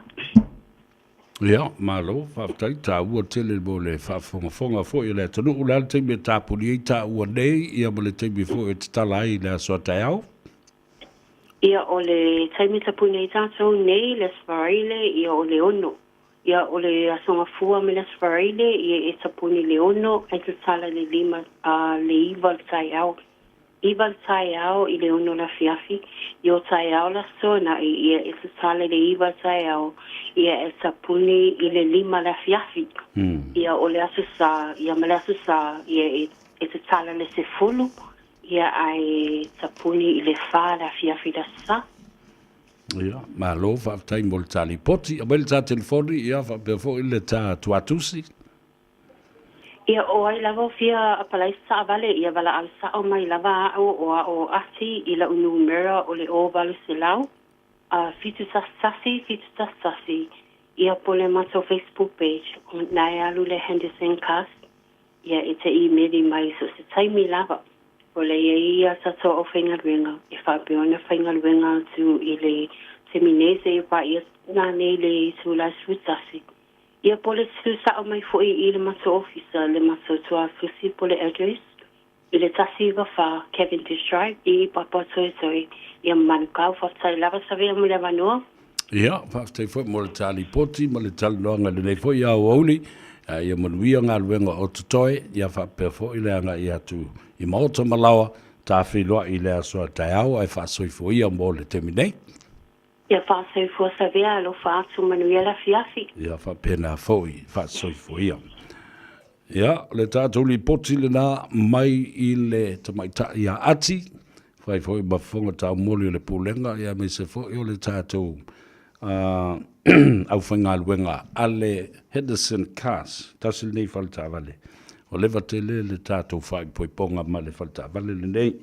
Ia, whaftai, ia wanoa le lei. Ia, o leo lo o maua i pēr. Le tātou whasota inga. Ia, ma whapenao nā ngā ia tu iei le tunu ue whangaina. Ia, le lātou au o nanga. Wala au le telefoni le se tongi. O wat se lau fitu tastasi. Ia, pa ole anga iatu le lātou lo toa. Se lau wivas fun ma le wha. Cavendish Drive i papa toe i Manukau. O le whamrianga whabitoa le nei mo le aso soifua o si o tua fine o Luisa Afamasanga Poe la Ulu Mitchell E lala mapapa au I Corona, Los Angeles, California, in the United States. Ia, o te le lopo o fia I tausanga o le te maitai. Ia, ai, a vea le nei lao, ma le nei avanoa. E moli e tuai lo faanga mo oi, le tua file Luisa. Ia, ma whapena fo na toe whaamuri atu le tua inisi tausanga se tele. Tu lui le soifua ma le malosi. Ia ma whaima e sau I lalo I hawa I asi mai ia le tinao le tātou ainga. Anti whaalave lave awhamasanga poe la ulu. Ia ma asi mai e ma le tua file pele. Ia Avon. Yvonne ma Siobhan. Ia ma le tō tele fo I o tātou ainga lo. Iai. Ia, happy birthday to you. And many more happy returns, and may God replenish your life, your future, and all the love from probably your husband, your children, and also from Sister Yvonne, your sister Yvonne, your sister Siniva, and Bishop Tuiala Silva Inaya, and the children up in Salt Lake City, Utah, your other sister Ina and Gerard in Hamilton, Auckland, New Zealand. Ia ai tele lava fo I lo faanga ma whaawianga mo oe. Mai ia le a tau severe. Ia whapena fo I le au whinga ruenga. Ale Radio Samoa male tātou pol kalame ngā ngai fo Faiva. Faiva la o iei nisi o tātou paanga tō tino ua whamna tuina le nei aso whapitoa mo o le aso muri o Februari. Ia e whapena fo I o na whaao o atu fo I a mobo onga le lei o lau whaanga. Ia whapea fo I ia le whaamnuianga o tō waso soifua I le nei aso. Mai e mātutua si o oa I le pepe fau whaatoa whanau. Whaamanui atu le tua I o tō waso soifua. Ia e maise lava I se o tō whine. Ia Luisa, a whamasanga poela ulu Mitchell I Corona. E leo coronavirus soli, sunga. O le corona le ingo le pita no upo le county le na I Los Angeles I California I Amerika. O na o mai leo la utala noa. I nai vaenga o mea lo tupu I Samoa. A me se fo I le mautafono ba le pale mene o Samoa. I ana whenafulafo inga o lo iai I teimi o le fontango le nei vai aso. Au tele o iloa. Leo te wawai atu nei. O le nai ai le live press conference a le sunga lauli al mali atoa ma le fast party. O lo whaatino mai Samoa. Au o tele o mata atu e longa. Le whaatino le tātou porkalame. Ai mata I fo iei oe. Ma wawa ai. Po le a tonu le mea le na. O lo o sao no I le sunga I lauri. Ia po le whaatulanga ina fo I o le ainga whaatuatua I le tō Samoa ua tasi I vaenga ese o le larorangi. Awa o le vaiasuna se I mawai antu nei. Ia, pei o le aso saa lea na pa u I ai le stala. Ia, ma le whailua inga fo I o le ainga atoa ma le aulanga lango. Fast Supporters Group in Auckland, New Zealand. It was amazing. Faita o lele ua wha I nei ia le vevesi I le ngase o malo, ai mai se lava I le vailuoina fo o langona ma nganga o tangata. I le lua ai o vaenga o le whaatutua I le atua Samoa o tasi. Ai longa o le aien tangata I le stala ma le fono mua le neitau sanga lua whelus fuma le lima. I le vai asu na se I mawai atu nei. A o le mea na matautia na o moli mau I ai. E le whaititia. Oka. Masalo le lata I le whase lau, le lima se lau tangata. Na mai a lato sauninga. O le asu saa anga I le whale whai a lato tonai. Anga I mai loa. I le afiafi, I le tau le lima. I le maunta le na. O le Oats Club. Ia po o le maunta autu. Nofang autu. O le Otahuhu Rugby Football Club. Na matua matautia le tumu. Ia mai se foi o le ava no le lei sa whailua i ai. Ia ma le tō telefon nisi sa lātou langolango ina le HRPP ma le sunga e tula epa. A le ua mai a lātou ilo lātou loto 48. O le lātou tali tonunga. Ua mai o na lātou mai yoa le ese e senga o tu ainga teitai. Ma sau noanga teitai. Le mātutua uo o iai teitai le teimile nei. Na i lātou lava tali tonga. E matua i matautia le tūlanga ese o le sunga lauli al mare toa. O lona toa o lona loto. Whapena fo i lona ono sai ma le lava papale. Mai le fefe fo i peso le muli le tāpena ina ose vaenga le lei. Oni tu la fono le lei. Mani tu langa le lei. Mole manuia o tangata lautele. O le tau tinonga le nanisi. Mole tua ile nganga whaftai. I le fionga le te fono. Ia whapea foi le sui te fono. Se ua muli ia whapea foi ai. Ia le au moana. O le afionga ia neasi. Ia whapea foi le talinga ia awala. Ma outou uma o lo o iai. Wa ulewa ai a te vanga le autustus. Outou uma lava le komiti whafoi ma le komiti o tāpenanga. Watu le whamalo ma le whaftai. Le vo uma na tātou wheloa i ma o mori aktu le nganga whaaftai tele e tusai ma le tāpenanga o le nā tausanga watuna i atu le atoanga o le tausanga. Aso whanau ma le whātausanga talu na whaavae. Ea le whātutua i le atua Samoa watas. Ma o le ala fo le nā lai o lau whātu le lafu. Ina ia whaatatia ese le tūlanga o le whainga o tātou sui ngā tofi ia pa o le annual general meeting ma nisi o mata upu whaapisi nisi e tau na talanoina. Ana o whaatu atu le lafo. Ina ia toi wha wawina le paia inga o lo o iai nei. Ma le lau tuai o lo iai. Ia au te whaftai na talia ina. Ma whaalua ina toi tutu uma i lunga le. O lo le lei. Ma iai le whaatu tuanga. I lau fionga le teitei whono. Ma o malu o tafa e me se fo i le malu o lau tau lau ma. Tūlanga tofi o lo iai. Ia, sanga yande ai o le tai i toe wha wau ia le no fo inga. Awa o le ua toe se fulu masina tātou o fo i le taimi e wha ta ape ai ia le pale mene. Ai le o mana o e wha ta ape le pale mene i le vai taimi le nei. And that was evidence through La Auli's efforts. Le lofo i le tunu ina ia aua ne i toe ta ape mao i tuo le pale mene e toe ta pena mai se isi whai ngā pānota lau tele. Ioi. O le sola, lea ua whonga mai ai. O le lafo tu la epo bale HRPP na vatu i le whaamsinonga māwalunga. Ina ia wha malolo ma wha tea ese ai ia fia me le tofi pāle mia. Ia lea uta whea fo le nā mea. Ioi. E le talia ina e le fionga le whaamsinosili ia simativa. Satiu simativa perese. Justice, Chief Justice Satiu simativa perese.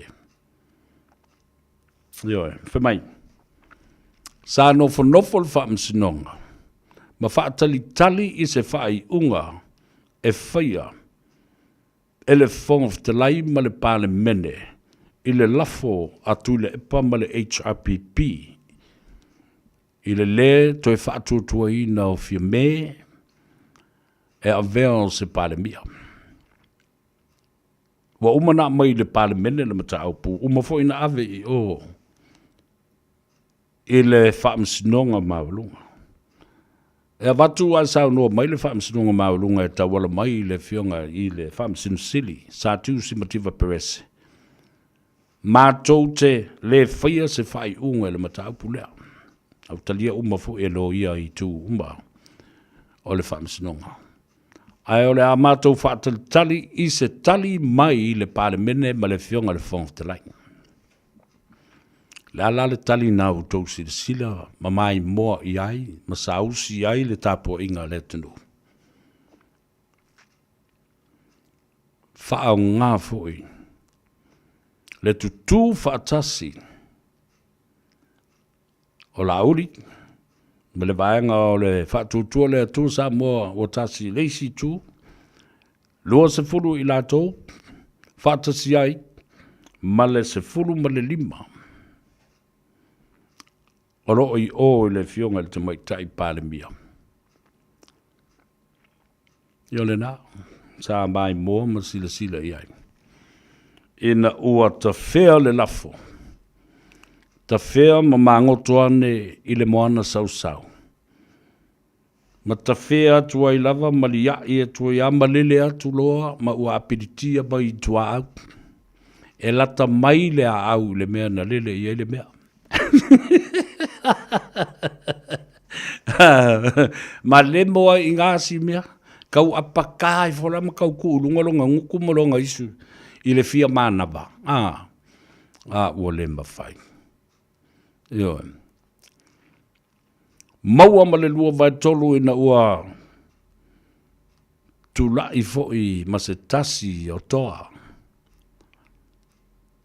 Le sunga ia tui sa mau. Maulolo, le aula, tavita, a mosa. Io. Ai oso ai le fe ma le tota mai. O sui. O le HRPP. Ai maise lava le faipule lea. Le li lea o li mongi. Tulou lava le tu malo fale ata le tolu. Te ofo lo tau le mas yasi I mea mata ngai fai le nei tangata. Ua tūla lata lava ina tumu le fua. Tele mea mata ngai fai le nei tangata. Wha maunia le contempt of court. Watu wha maunia. Contempt of parliament. O upu na te la lafo. I tangata lau tele. I ana wha talanoanga I lunga le ea. Maala ata. Ai maise lava. I le tau wha leanga. Ma upu. Maaso ai soona la lafo I tangata lau tele. I lunga o le porokalame le au vale nale. Le vasenga o le tin kindergartena. O le vasenga o le aonga whate I tai e tu le epa. E enge no kule epa. E fe ai. Kariye. Kariye. Le porokalame le au vale na. E sea tu fe tu. E tala o le mai mau o le taipi. Ie, male alu I fu mai maula sa vidi. Ai, ona, e tau whao so lava. E whaise mea, ina ia, tau tala mai le toi ina, ia tu le epa whapena, fo le li I le o limong. Now you see, people are losing respect because of your attitude. You're psychotic, grumpy. Wha mawalunga ma le wha sausiri. Au te watu ele tusi le whongwhtalai. Upu na whai. I le fionga I le tamasa tuala ia vui po le fionga le tole fo le wha sina, vui ma sina mua. Sina fulava. Whai mai tulou Samoa. A o maua oe te waile meo te whaia ia te oe whaau lunga o vai. E tutu I matotolo ulu le ele. O tau whaafonga la upu e lea le no tau whaalonga mai o te saima o I malo fe I la u fia papai se. Le tala moni le tala le nā. Ele o se angelu. E malama lama le tō tele o tangata I a te au. Ili umi fo ini taimi, fai ini upu mani tala e. Ili ngi mea fafinge, fo le ngale alu le nguku. Reaction ale me, ai ala na ti ngalo loto le mata upu le nei. Langa o le fōlinga mai, e tō whau o mono o tale no atu, ma whaasoa atu i le fionga i le whongwhtelai. I se tūla whono o le maota e pui pui ai, tangata lau tele. E lau le vālea, e lau le mātitiva, e lau le ama. E le tangata ale nei. Ai le ma whau. Iana mea i e whai, mana mea ia o lo lau manu i ai. E le ai se loto, wha maua lalo i luma le atua. Ma luma o le atunu.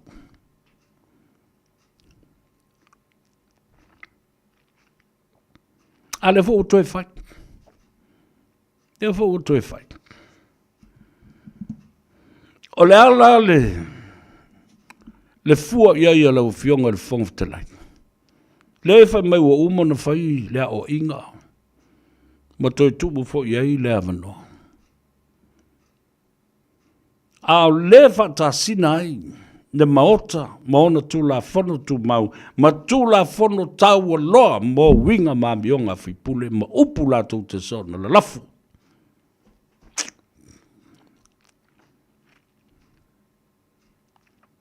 Io. E la nale atata. E tele meo le se lal mena le fatu la ia iluma faise o inga ma faise na fatu e senga ya tu sa mau maulolo le sunga maulolo se fa fonga le tunu ma va atu. There is some sort of element in terms of discipline. E va atu. E atangia mai ai i le fatasina matanga e tau na masiasi le paramene i tu ai ngā tangata whapenei pua. Tu lau whafonga le tunu. Io mai maa mio whaatu whanua whapenei tono le mauta. O tau lawa ia lea leina tupul pisa. Manga ngana ai tangata i ngana ese. Whai mai o tau tai ai mesele o pole.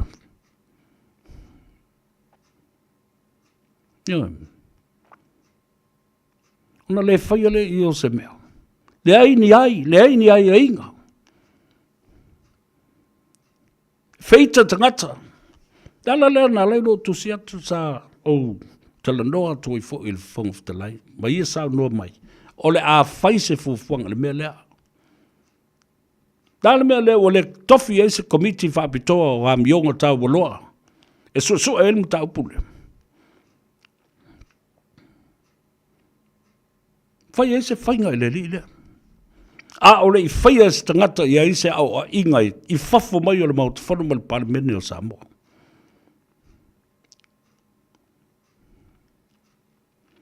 Na whai la ia lea sau, ewa ta whao, to e luatu, to e tū mai lunga, ma whai mai to i ngā tala whapena.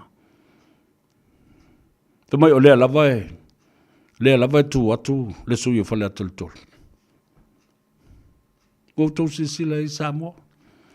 Lau fionga le whongwhtelai, lau fionga le tumaitai paramia, lau fionga le teitai o le tua ngai, mau tau whaipule, pe tau te tali e mo tau mānao, ia encourage, ma wha wau na melea. Leo o tala noa, tulu teimine nei. E le tele lava se pito. Ai maua le unga o tu ainga tangata whapenei. O Samoa fwoi o le au mamala. Le tāpua inga mamana lea Samoa. Tilo atu. Whapea se tu ainga tangata e tuli e le tumalo e alu i tia whamu. Langa le fispalota. E alu e whaini mea whapea. Tau wale ai le tumalo. Atu wa lofa whale ata le tolu o wane i tue Iei seisi. Te lau manu ia. I le oti ai o stangata. Upu whaasau sili e whai lea taimi ma lea taimi. E le mingao e le whaaloalo. E le fiu. Talo whai.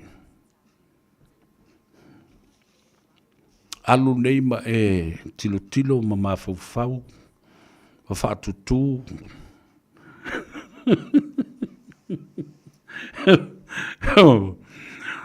Oh, man. Oi we whai. Ka matau tia. Matau tia. Le whaasau lala ma le whaasau sili. Talo whai le pale mene ma le tumalo le ata le tolu. La me wa vave ai o na alo. Ma me i tua o leo ma skulati. Ta tonu mai le umal me lea. Se i vanga na wa whai se whai unga le pale mene ma le wa fionga le whonga vitalai. Ina ia pui le mamalu o le atunu. Wa tau se sila lai, le wa ai tonu. Wa whai upu mata ngā i leisi sui whai pule. Matua i tonu le mauta. E o lai tangata i whafo, wale malu tangata i whafo. Wale malu foi, le puinga i tonu. O sui whai pule. E tu ai ngā la whonga whapenei a tangata i.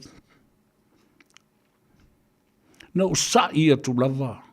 I una o tusi alo i atu. Ma tari wha le lei mai le fionga alo i a fo i le fionga le whonga whatalai. E winga le mata upule nei.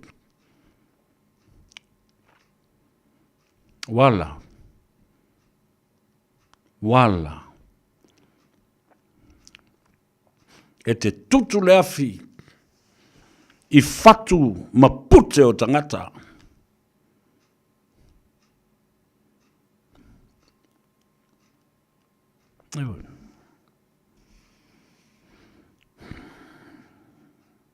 Talo sia o lo whalongolongo mai.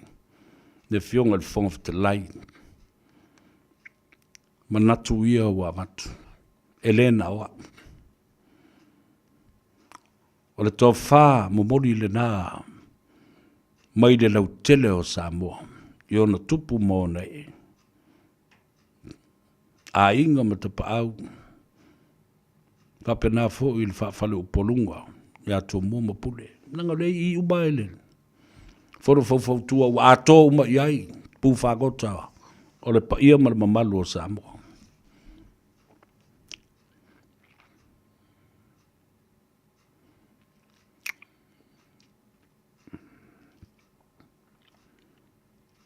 Le tala le whamsinonga. O le mea ua whaia i le pale mene. Ma tā upu wha pale mene. O le tō whāfo le nā le whamsinonga. A whai o le wha tō whala inga fo i lea i le fionga. I le whonga whatalai. I le wha i unga le ma tā upu lea. I le pāsia o le lua vai tolu. O tūla whono. Whanua ma suafa. O le nganga le nā. Wha solomuri. Aia. Nā tala le whongwhtalai na o toe maua tu lava. Mai tala le whongwhtalai. Oe lea le sui e whaleata le tolu. Oe lea toe tau tala mai. A o le puinga oe lea na tau mawhai atu nei.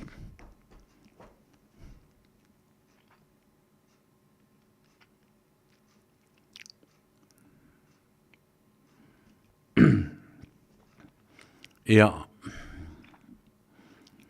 La uli mare au manga. Tui sa mau. Sa ngau whale ai. Le vangana i tu la whale.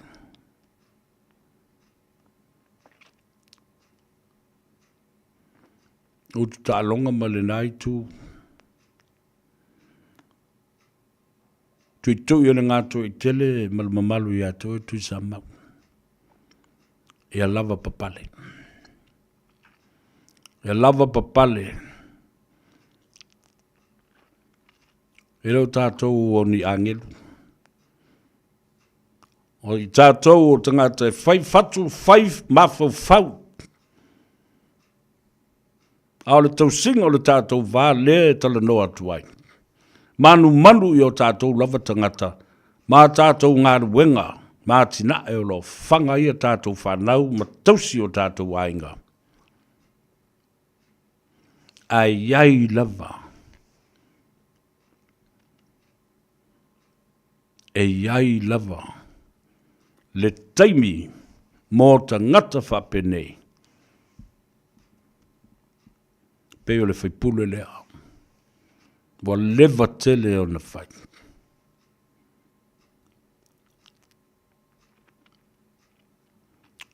Ia, tātou ono sai. A o lau o fionga i le whongwhtalai.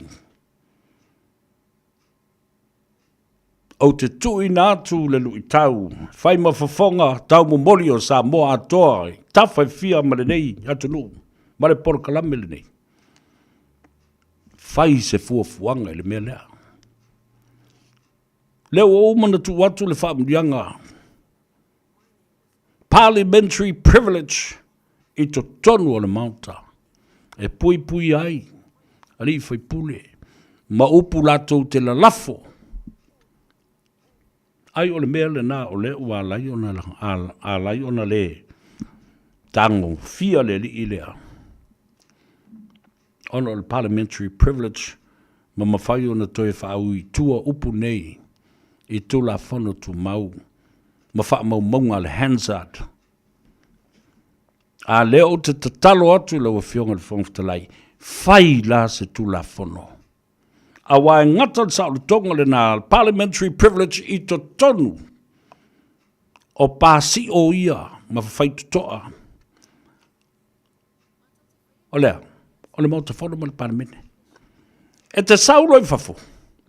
You're in the public domain. Nā te tonu le iai. O whewa iai tangata le aini whai ai. Eini ma fau ola o iai. Wau e tutu le afi i fatu ma pute ma mafau o tangata nei. O lau tatalo atu nā ma le au ngani lau fionga le whongwhtalai. O le manu i soifua o tangata nei. Manu i soifua o le atunu.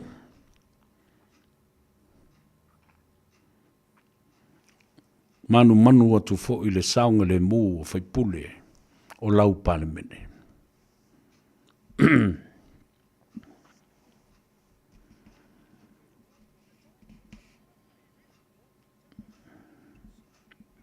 O le aunga autu, o le lafo tu le epa. Ina ia avesea le tamaitai palemia. Ai whaosol te mai tai parimia. E alu e whaonga le pelu.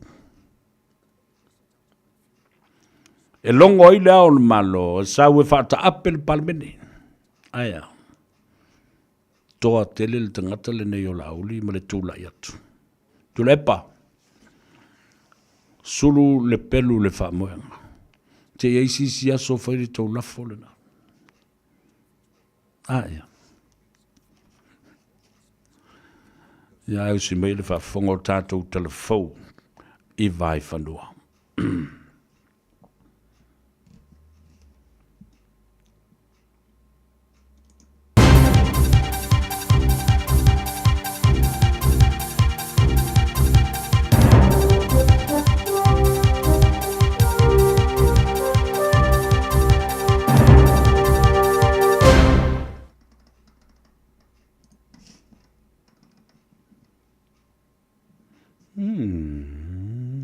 In this update, the Prime Minister's wrapped up his final major event on the last leg of his trip to Vietnam.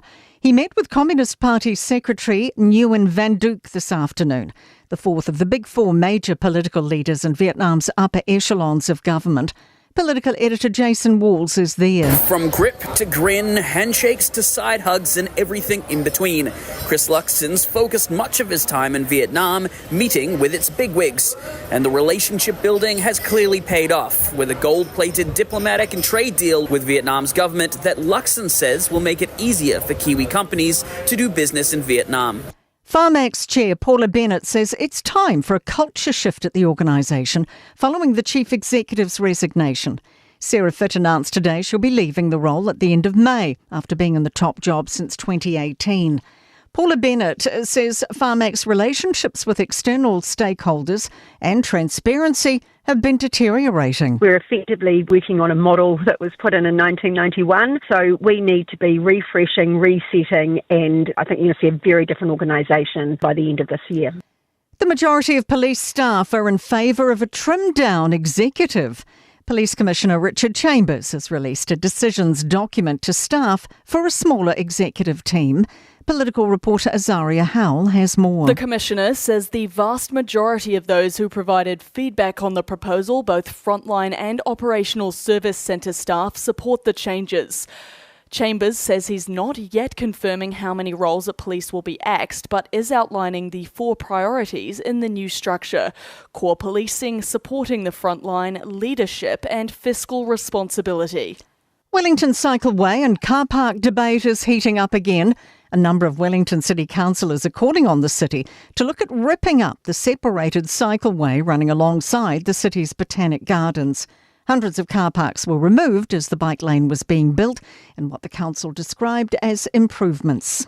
That's news. In sport, James Marcassani remains in the clubhouse lead late on in the second round of the New Zealand Golf Open. The Australian sits at 14 under par with a 1-stroke advantage after carding a 6 under par 65 on the Remarkables course. Michael Hendry is the best of the New Zealanders in a tie for 5th, 4 shots back after back-to-back 66 on the Coronet layout. The required run rates edging upwards for the Central Stags as they chase 328 for victory in the Ford Trophy one-day men's elimination final in Dunedin. The Auckland Aces made 327 for 9 off the back of an impressive 128 from all-rounder Jimmy Neesham. And a short time ago, the Stags were 159 for 5 in the 31st over. That is sport. I'm Raylene Ramsey. Malo soifua, o se fufonga Samoa, Radio Samoa, tasilima iwatolu amo, se kia Radio Samoa. Islands and China, you wanna talk about me from full smile. Island boy and island girl, I leave my in your handshake and flash on my teeth, girl. Whoa, Bessie my siva, whoa, Indulau by Lima, whoa, Luele musica, Fushida banga my tanafa ata, whoa, Bessie my siva, whoa, Indulau by Lima, whoa, Luele musica, Fushida banga my tanafa lata, malo lava malepa malo shimai.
ne kumuya tele am no ulu.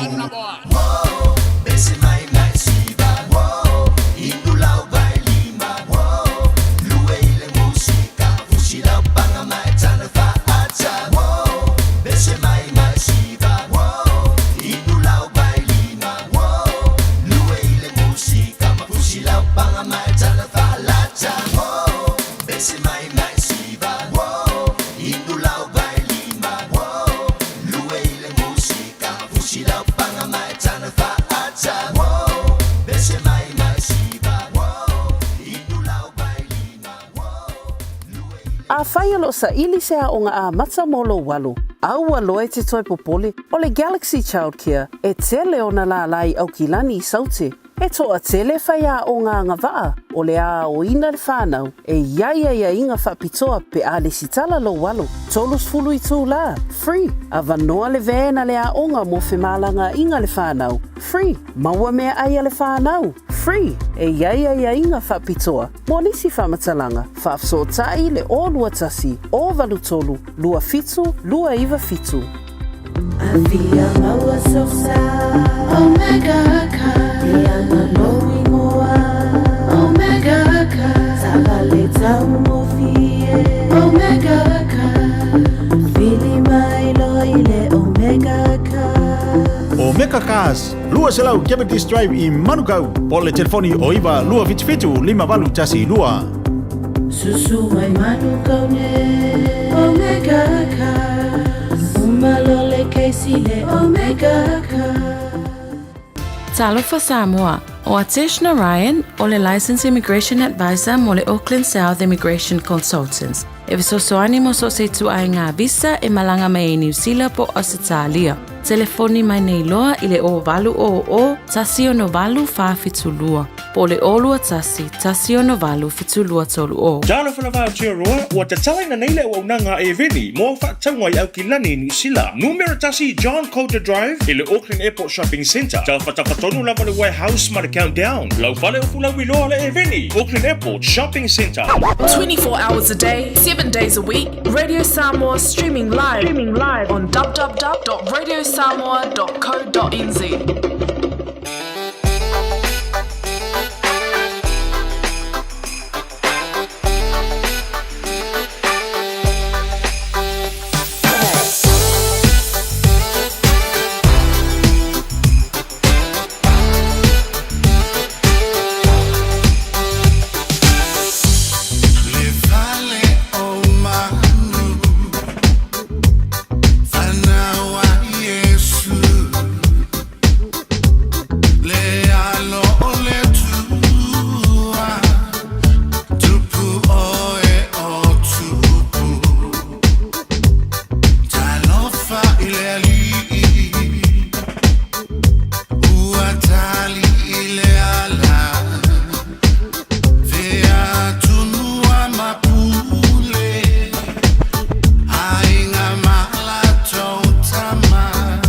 ma música. Jason, Jay Lingy on the mic. Let's go. I love it when you move your booty down low. See us go winding to the world class show. Kick it, let's get low. From Jamaica all around the world. You're so precious like a diamond pearl. Fantasizing, wanna dance with you. Wind your body. I wanna get with you. So baby, what you wanna do? Tell me.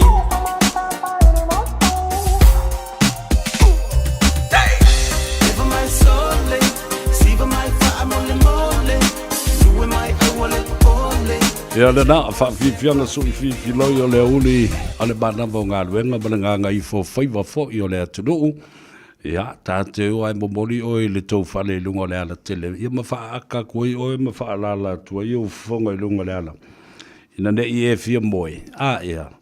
Ia, ai tupu oi se whaalavelave. Ia tau nuu ma le saunga le mu. O lea au te fia whaatalo wha mua i le tō tele lea o lo i lunga o le tātou apia fōlinga. Facebook page. Ia whapea fo i mo le tātou YouTube channel. Tālo whalava whaftai i lo tau mafuta mai. Erolini whapea fo i le tamaitai o Fortino. Linda Hermani i o Clint o Amelia Whaamoana. Marietta P. Ma outou o malava o lo o whaafonga mai. Whatalo whapitoa i le uso i alo le sio mika. Ia, po le sunga fo i a Rupena. Ia, ma le manava o ngā ruenga i Brisbane i Australia. Ia, me se fo i lato umalava o loa lala ma papa au i Australia. Ma ngā ruenga o loo whaatino i le so lea ua manava i ngā ruenga. Ia, ma lo whai o le Faiva i a te utou. Ia, o le ua whaatasi mai i o le tua whine. Ia, e te vise i one. Ia, ua whaisi lo fo i o teimile i toi whaia se talama. Se tala noanga fo i ma e te vise. Ia, wha i o le pisi fo i o e te vise. Ia, a le tuangia. O le taimi a vanoa. Ia, le ala ua maua le lao fo i le nei aso. Mo li atu le whaafti tele. I le taimi ua wha vanoa mai. Whaatalo whatu e te vise. Malo le soifo maria. Malo fo i le langi matafi. Ia, talo whalawa lau tionga sa vea. Malo fo i le soifo maua. Ia, whaatalo whatu fo i. Ta mama tina e me se pa ia Samoa lo whafonga mai nei tu la, malo lawa i ta puai, malo ta watai. Ia, whaftai lava. Alo, whaftai i ngā ruenga le lei o lo whatino le nei vai tau. Ia, mai se fo i le tele o whontanga sa whia ngai ma oele. Ta mai ta i le la fo i vai aso mo na tu atu. Ia, ma le mawai ma se tā whailo e ngai ana mea tāua. Ia, o le whaanongolongo atu a ua le i lo atu o whoringa la le i lungo o le tātou zoom. O lo o maua, lo si ufafonga. Ia, o le pei o le mea tāua le nā. I le nei teime o le auli. O lo o fia whaanongolongo mai fo i nei te mamtina mātua. Ia, po le ale tūlanga le au o iai ia a tātou le tātanoanga. Wā, o le nei lava polo kalame ma talanoanga whapene. E patino lava i ta mamtina mātutua fo i lea o lo ua anga i ai ia le au uranga ma le tautua. Le service providers ia whapea fo i lātou o lo o ngafa ma le whatinoina o ia ngā luenga fisosoani mō nai o tātou ta mama ma tina mātua. I le waiteimi le nei ma le anga i lumanai. O a nisi o mata upu peo na e sauno fo i sa e au tō whontanga ma tilo fo i le tūranga Collective Employment Agreement ia ina imwhaio na mana malama o tātou tangata lo whaia ia ngā ruenga. O a fo i a lātou wai ia ta tau. O le ala tau o le whaatau o ina o vaenga ne rua o ta amata mai ai. Ni whaftai lava mo i whafsili sa vea. Te o le tere o awhianga le mawaia. Nei tangata whainga luenga, me soi ma malu o tata o tunu o lo ngā lulue. Le ngata foi le sector nei po le matanga luenga nei. O so te ngā luenga lava. I mea ia o collective po o aia inga ia ma le vao le whainga luenga ma le iuri ma tangata whainga luenga. Le tele o awhianga o le soifua mano loina po le saonga le mu. O wai ele ngata i ngā luenga whai o tu langa po me whainga luenga fo e whao ngā se tu lo e pui elo la tau soifua maloloina ia aile ngata foi lea o lato o le afianga lea i le tele o le popole ma le lava le malolo o sili tila foi sa vea o le tele o nei tangata ia ona ua whaititia ia i tu la whaingaluenga ia ua talia so se si ngaluenga po wata ilua ta i tolu lato ngaluenga e whaipe o atu iai ono le fia mau o se tupe e te tongi ai whale whape fo ia matautinga le ainga. Ua le popole ale silona ia sai fo malaloina aua o whasalo atua i o inala le telinga na lawe vea i maa fia nei tanga te tono pai whaingaluenga. Ia pe manu ai fo ia me tata mama tina nei e lo lato tausia ono laile lava vaa fia moi o afo ini stulanga wo o ien lato malo sile taini. Ia ole so itu e pasawe nei tata tanga whaingaluenga. Ole ai atau le la so o te tangasa e te tau ona a whapeo mana o tanga te tono le iuni pe maor sa sone le iuni. Ia ele whasa o al tele nei tata tangasa te o tuli la so le ai. O la e tila sila nei fo ia i whaingaluenga. Ole ai atau le tanga whaingaluenga ole iai o le psasoani. Ai fo iai si whaingaluenga e le whaisa o mai e pe e whai nisi awala ia awaine e whai ngofie e tangata whaingaluenga ona o fia tono le iuni po o wharata tonga i e mawaira lata so manga lo lata sasoani. Malo.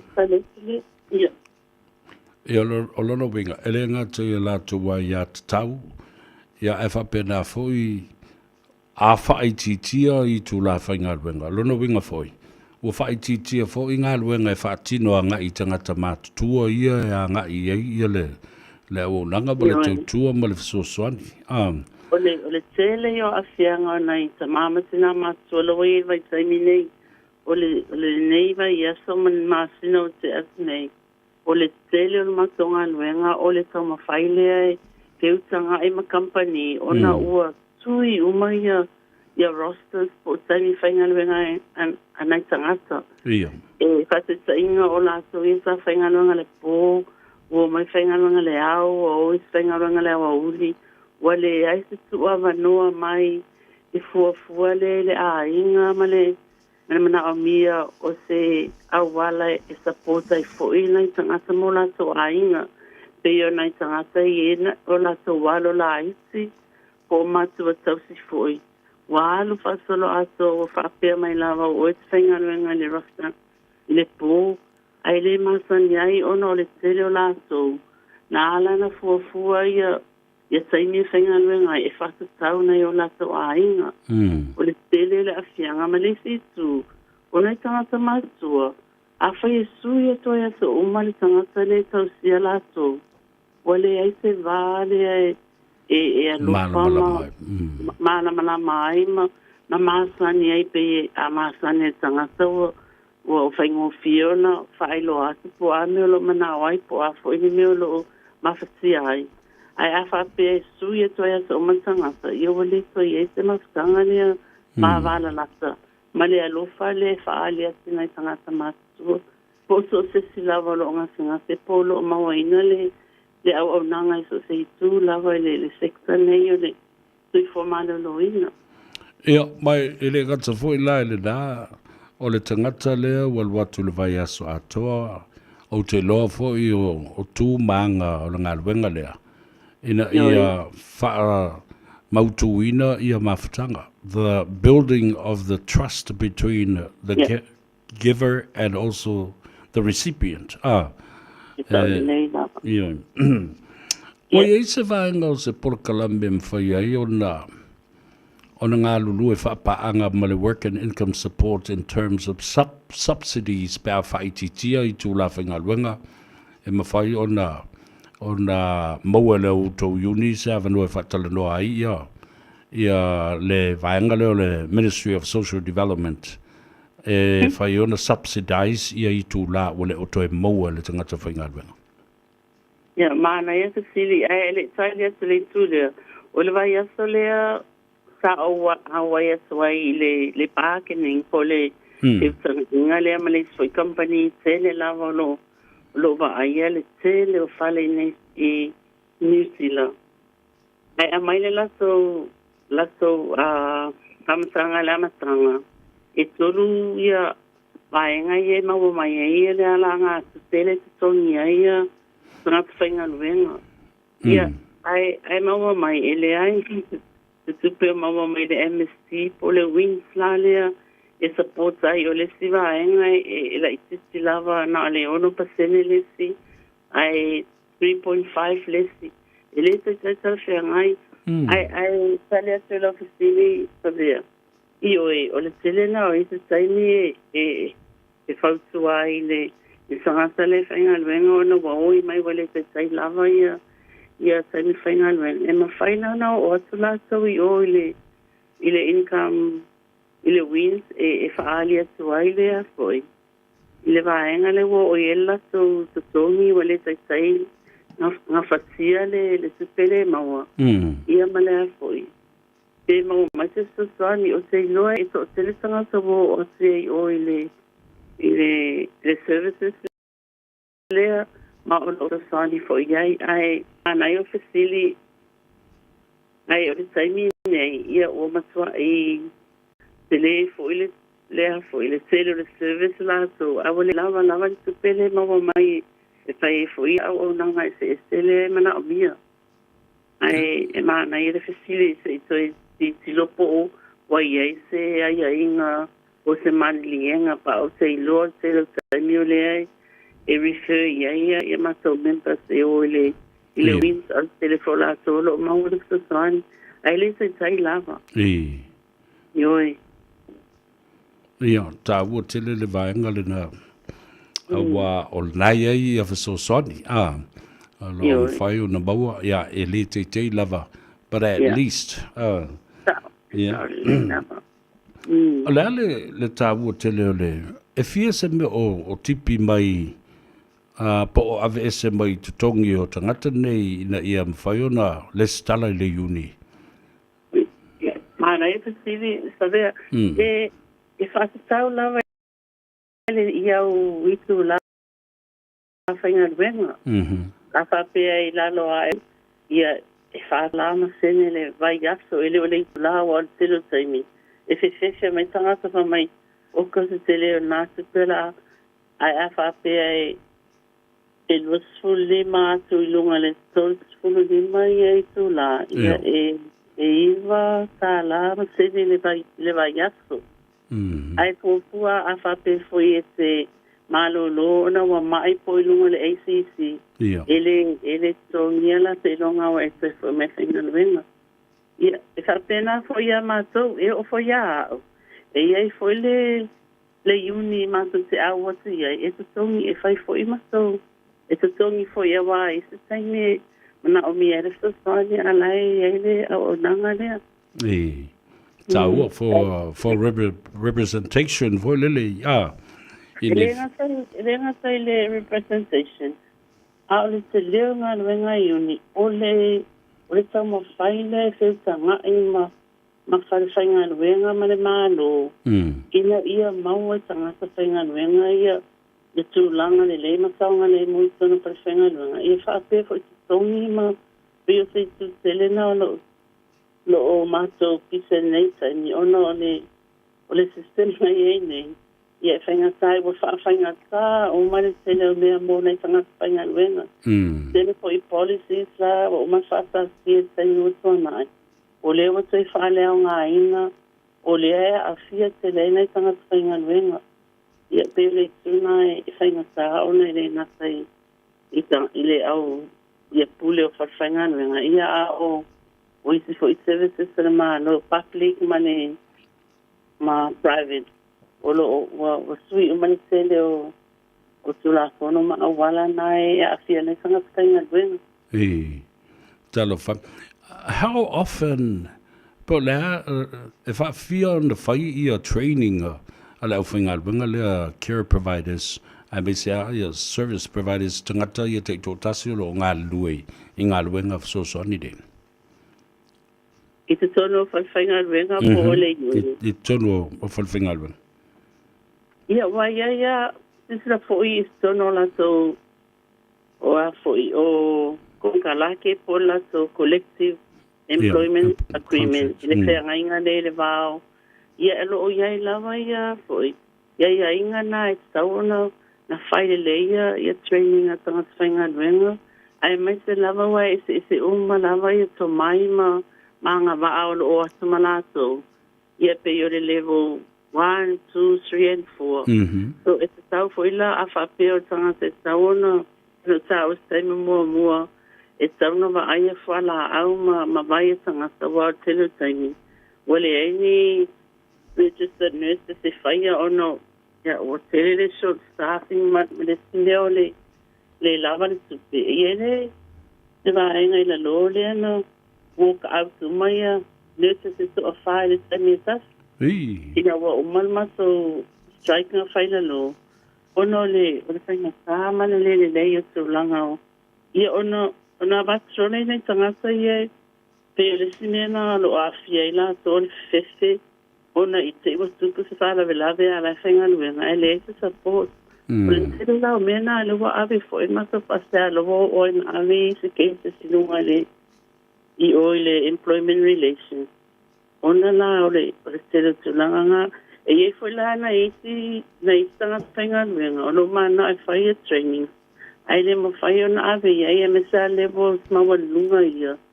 Ona o le afoi. Ona o a mawa lunga a level 4 ia wasi isi ilunga na tongi. Ole tele la mele whao ngai e whainga luenga po company. Wa avatu ia vaenga ia ele aini laso, ele otele laso, anga va apele se experience. Ai wa tipi lalo ia I tu lana I tangata ia e a foi. E tele laso to maima wa leva na ngā nurui. O inala le tele na fiene o tato tangata wa to tele laso wa leva na whailanga nuenga lea. E pila o inale wa whaititia ia e tu la whainga nuenga, whaititia Well, sui umatai o lato o lato taimi. Yeah.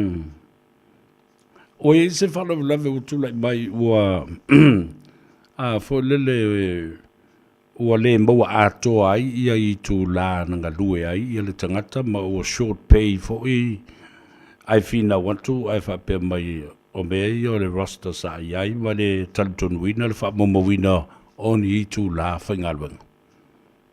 Yeah, very common so there. Ole tele o mena I tupu. Ole tele o nei tangata e afia ele tūlea, ele ato mai to tongi, elo e mawato ele ese record. Tisira fo ilso la fona ni sila. E ono tau sanga e a fo I tau fia ima pui ai records po whama maunga umaia, ona fatu a whaaleo ngai nai lea. E tele la tangata o mawale tūlea. Ia, o le situ nao mato e a fiaisi o fisa mai whainga nuenga.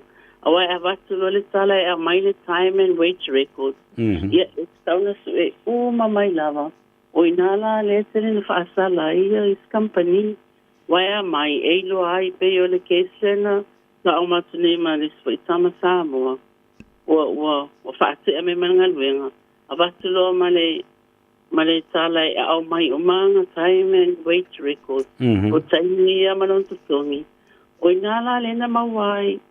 O isi vai aso e whainga loenga i tuangane le valu sui tu la le vai aso. Tuta wa alu fasolo aso wa leto e se ia inga na e sane le whainga loenga I oba atu I nunga le se furulua I tu la wa alu. O isi wa lusu whai tu la o whainga nuenga ai. O nei le ngatala o lawa whaau ngai le company o use him. Ale foi desperate atu ia tuangane le I se tupe molona inga. Ia wa ale pasalo aso o inala na ilolo le company o lawa maua. Ia o inala le na maua ilan tupe pa mai loa lewa le mana o e tong se tupe e ana whaapea e mai wa ave loi le employment relations. Ona silia sula ai ona selele le afianga la to. Ia ai e sele le Tele ai ala na whaingata na i se tangata whaingaluenga. Ona ele o matala la tau e wa ai mama te sila lei, wa ai la tau pe a watu la tau payslips, po a toa mai tū la o na whea lele i tau ni ai, wa ele ngata i temi whaingaluenga o la tau annual leave, o la tau taimi e whaingaluenga i taimi malo loe ma waile time and a half, ma waile new day po le extra day le, for entitled lai la tau, so o le tuna pe ama to feo ai fa matala le ia la so no ko sama matala e awal fa no lango i o company o mai ia le balance o la so waso ia ai te tilo ma no ko la so ma teu fa le ma va ai wai ele ma fa na ma so aso fa ia tu o ka fa pelo e se record fa ma ma ia va enga Malona winga o le meta ua e sa ia fa mo ale company tau fo na ia sau tama yapi pe fa ngalo telefoni ina ia fa mau ai ia fa mo o aso te ngalue ai o le sifi e fia i tu la ma me fa pena e sa o lela sa no sa ele nga sa idea o sai mi e tu poina i fa la bla son for fenga incidents form sa e no ma sa po le ale me na tupu o ai na ai o le ale me na o le ale tala na fai awa a fai lai fai tu swenga po se disciplinary meeting o lai ai umaya evidence ia po lai umaya fa maunga ia e support ai le case le la fai awa o stai me tele la fianga na sa tamasona ilo mansuela to pula tani e pare mena ilo e mena tupu ilo ia umaya e vaenga e ta o support la to ia malo vamtai o le sin muli mo ta ua ile si awala me fai ai o na tatou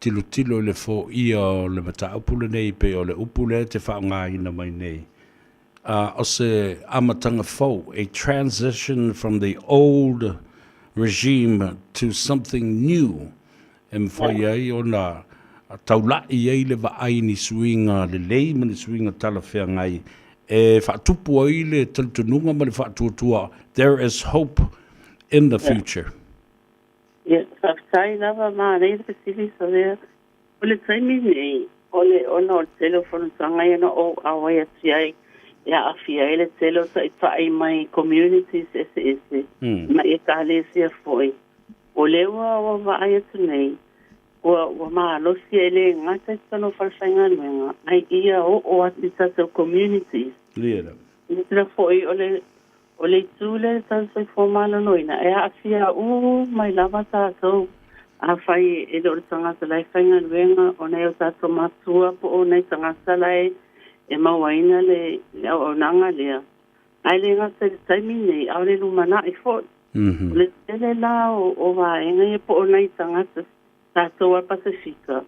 O le tele o la to re whainga luenga nei, na ala na o mai, o no nei o la to tua o la to tina, po la to ante sanga lue mo muai. O le tula le matamana, o i whate fo i la o na whaato sina mai tu pulanga tala vo. E o mai e whainanga luenga lea ia whaatu maua i pele wa ainga o nei o tato tangata mātua. Ai mai sa le tule le ngana mani tato angai whanua male anga nu. Wa na o tātou e malama i mana onga na i o tātou mātua Samoa whate whaina i se tunu. Ai o le si tūle e peona e taunua. E ta tau o le ngā luenga whai whata se tātou. O le alawa a masa na whai mato whatala noanga na ia. E le ngata e whatala noa aia i a tangata whainga luenga. Ai wo au mai maniso lato a inga au mai maniso lato e kalesia po lato community. E o mai as part of the staple talks we are doing now. E amasa me foi le satal sanga toi fiatala noa. Lau fionga whate foi. E titilo e te whate whea. Ona mawase te lango mai tato community Samoa. O le ngata la mo ne tangata whainga ruenga i nei. Aore titiro lumanai. Wa o le telo me tutupu. Ilo iloa e communities, ilo iloa e a inga na whaila u presentation mele no one way kono lua vai atu talu ai.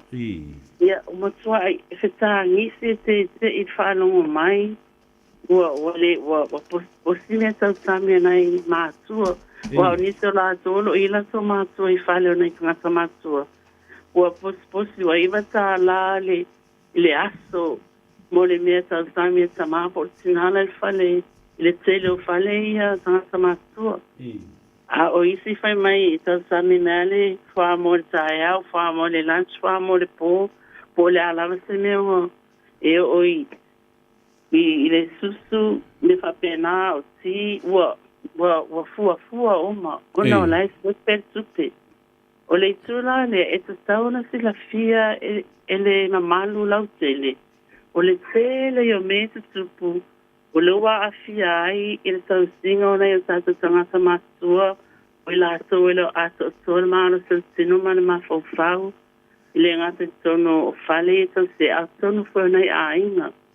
A whai fwoi o mātua i e o tangata e tau sila a inga, sa maa whanuna to o lua tangata o to alo to o trafi. E matua le saunga le mua, so o le mea la e paua le awala e maua i se, mapusanga ma se wha moe le monu manai. O le ngā lulua whaatasi o mātou ma tato community atoa e tamo whaile ia stui le whainga o le system le iei nei. Ina ia maua ai, ia lava ai le tupe au mai e ta tongi e tanga whainga luenga. Pe o le tuna e sino le tāua. Ia ma le education wa are sila fia tangata ia ma maua le information mela e tupu. Ia e whaapea le lei o e o whaela o mawhawhau atu. Ia pe o te ololo i Samoa o le health system le te te o trie nei. Ia o le tali atu le po au e nā tali e bat. Ma lo whaftaita ua tele. La e te tali sa o lava e tusa ma le fesiri. Ia o le manatu alofa atu i le auwhainga ruenga. Ia ai mai se ia o nei mātua. O le ale whainga le whai e se menu e a fo e au mai le tai au po o le uli ma le fiafi e na ia whai e tuaile selection ma le whiriwhiringa le tamā ma le tina pele ai o le mea ai au mai o le mea aine na. O te iloa company le e whatauila utala le o tele na lato whataua le tele o company whai mua. O le tau i ele me le whai atu lau whiwhiringa o le mea lawa e au mai.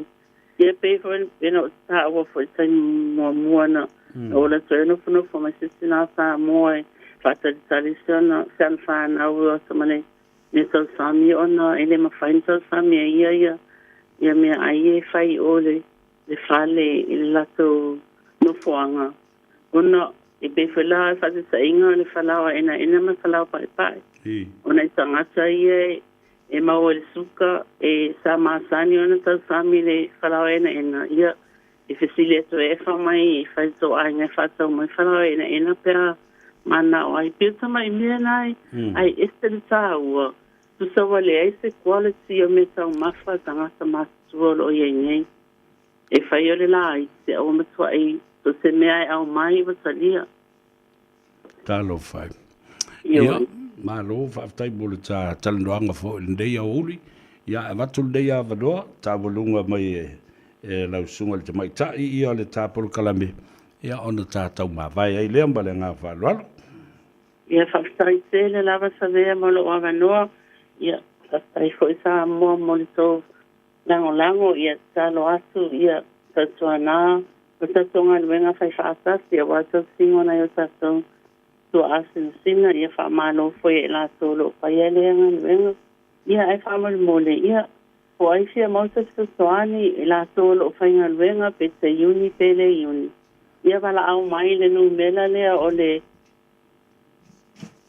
o fitu fa solo stasi val fa val wono ole no mera na ia ai fa mal mole avala ole tele sanga sai o tele lo po ai ai sau e apia mai o le private so ele ma faila ona no tali atu pe o le private au le numera na e ma faila Awa te so ani te whakala no fo ipo fairy ye pea sai man me lo mana o mia. Ia e whakatei le lava whamalo, whakatei mara o anganoa, ma mia tere nei a fiafi. Whaaftei tele lava te vise, o le a tā whenua I pea, manuia tele le whae unga le neiva yaso, ma le sapati o lo mua te atu le soifua ngalua I lewa yaso, tātou e whenua I ai. Ia, e alo whatu I si o tamā, pe a lua tala noa. Ia le poki ki sauko inga. Ia le nei. Ia whakatei lava sa vea, e manuia fo le a fiafi. Manuia lava whasoifua, ia. Ia, le tamaitai sister e te vise Ioane. Ia, alo ngalua le uni e te ngata whai ngā ruenga. Ai maise lava le tu pālea o le sosoari mo o tau, ta mamati nā mātua. O tau sia I whale ma I whaabitoa, ia po o whale fo I o te ngata mātua. Ia se me fio marmala mai, wala au ia e te vise Ioane, e le telefoni o lua fitu, wha tolu tasi, valu wha valu ono, toi wha whonga lumera na. O lua fitu, wha tolu tasi, valu wha valu ono. Ma le numero ta ua le ta o le help line, po le health line foi. So se taimi luas full fight tu la fitu aso le vai aso, so o se wha fita huli lava. E tusa o lo tupu tono lau a inga, e misa lava foi lai whanau, o ta mamti nā mātutua, fia maua se fesoasoani, wha tope, ma la au telefoni o valu se lau, ono tasi ono. O valu se lau, ono tasi ono. Ia no, mai leo le tātou talanoanga. Awa, o le aare kere o ngi mau me whai. Aia ka kumama, I wole ea ma se aunga, a ea. Wa aisa wai o leola. O le tele o tau mawha, e mafua mai ai le tele o ngase ngase. Asa wai tau mawha, o le vai o leola. E sosoani lau toto bāwalunga, sosoani fo I lau fe ma lau whani. E ke ko anga I e ke aka, kere kaki, sosoani I ngase. O le mama, ngase o le fatu. O le toe faa ta vale ina o le toto I o wala toto uma I lau tino. E sosoani fo lisi kaimi fo le. E faa pa ua I o ponga.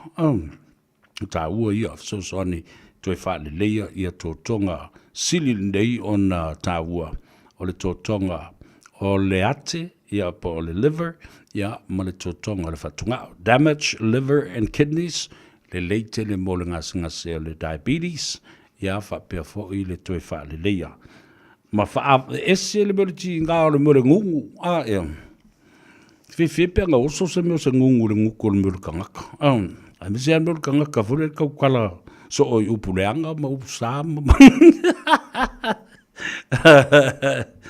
o so ingungu I au lamu fe ko tali oi lo ngo ya alo ile so tele le tatu Augustusi Olivia Laupola Lawrence Peterson mete e mai fo ia fo le fai o le kan a mete ke fu ma he Johnny talo lava auto e lungo le tato api fallinga ia fa pe fo I famui na ula alo le so fo muia Adam Mill ia o oilea talo fo Susana. Yeah, ma'oto umalava. Just share our program, press the like button, subscribe to our channel, Radio Samoa streaming live, and also Gagaifo Faiva, the weekly program, and then on Saturday, aso atayao tato wheloi foi. Ile tātou tano. Awa, a ngā iatu ile numeras fulmare tolu, Lappington Road, whafta iatu tuala, ta wā tau pa utino, bal falto ia peka, ia male ai ngā lii, o le whaavanoina, o le tātou maketi le nā. Sili o na tuai, o lua,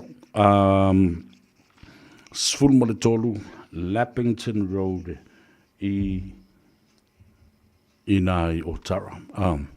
Whaftai. Se ea tu lesi tātou maketi o lo o iai le tātou mauta le nā numero lus fumalua Templeton Place I Glendon, Monrewa. Ia mo le tō whine a Maria Nive ia whapea wholteine o sa wanga mareta. Whaatitele mo le nā unanga o lo whatino.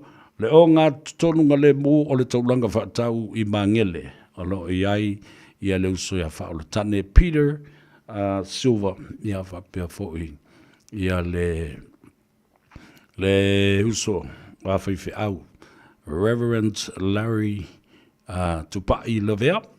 Ia, ma le whaletua ia Sao Helen Tupai Lavea.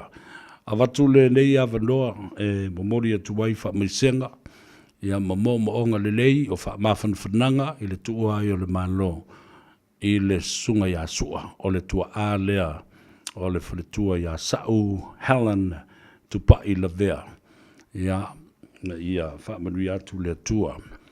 I le loto mawhatia ma whaamawhanwhana foi.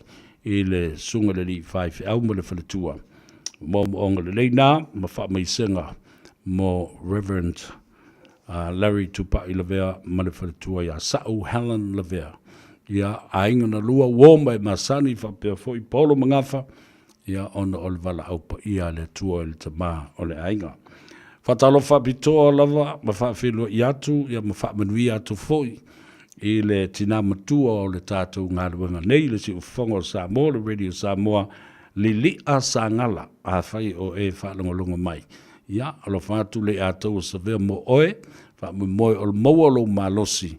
Ia ma aka mai fo I au kala maaria I whai atu. Awa oe na whai mai, savea ko anga mkwa I whai mingi au kala si o aka ai, uolo. Ia, whapena fo le tina matua. Ia, kisa. I le pitonu ui North Shore.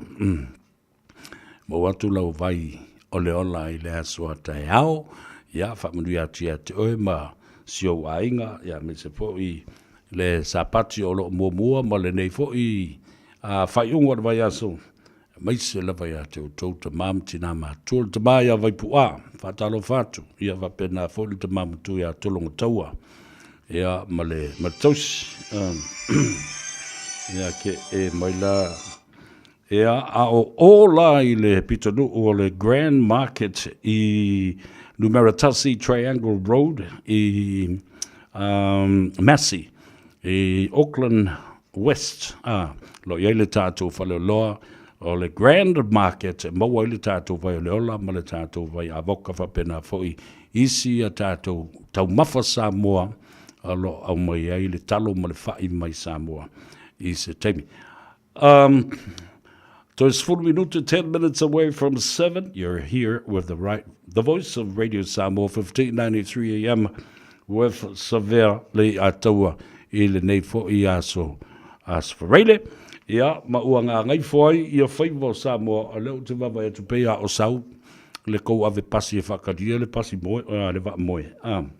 Aga leile tua, ma ia manuia tele malolonga, ia o la to fo o lo fo malanga ma tu ole tunu nei I le fai unga o le vaiaso ia I le fatu tenga le tua I lunga o le vasa ia po o le vate te fo ia wala o le au ia via lo to la to le tai se va vai ku se ka ko pese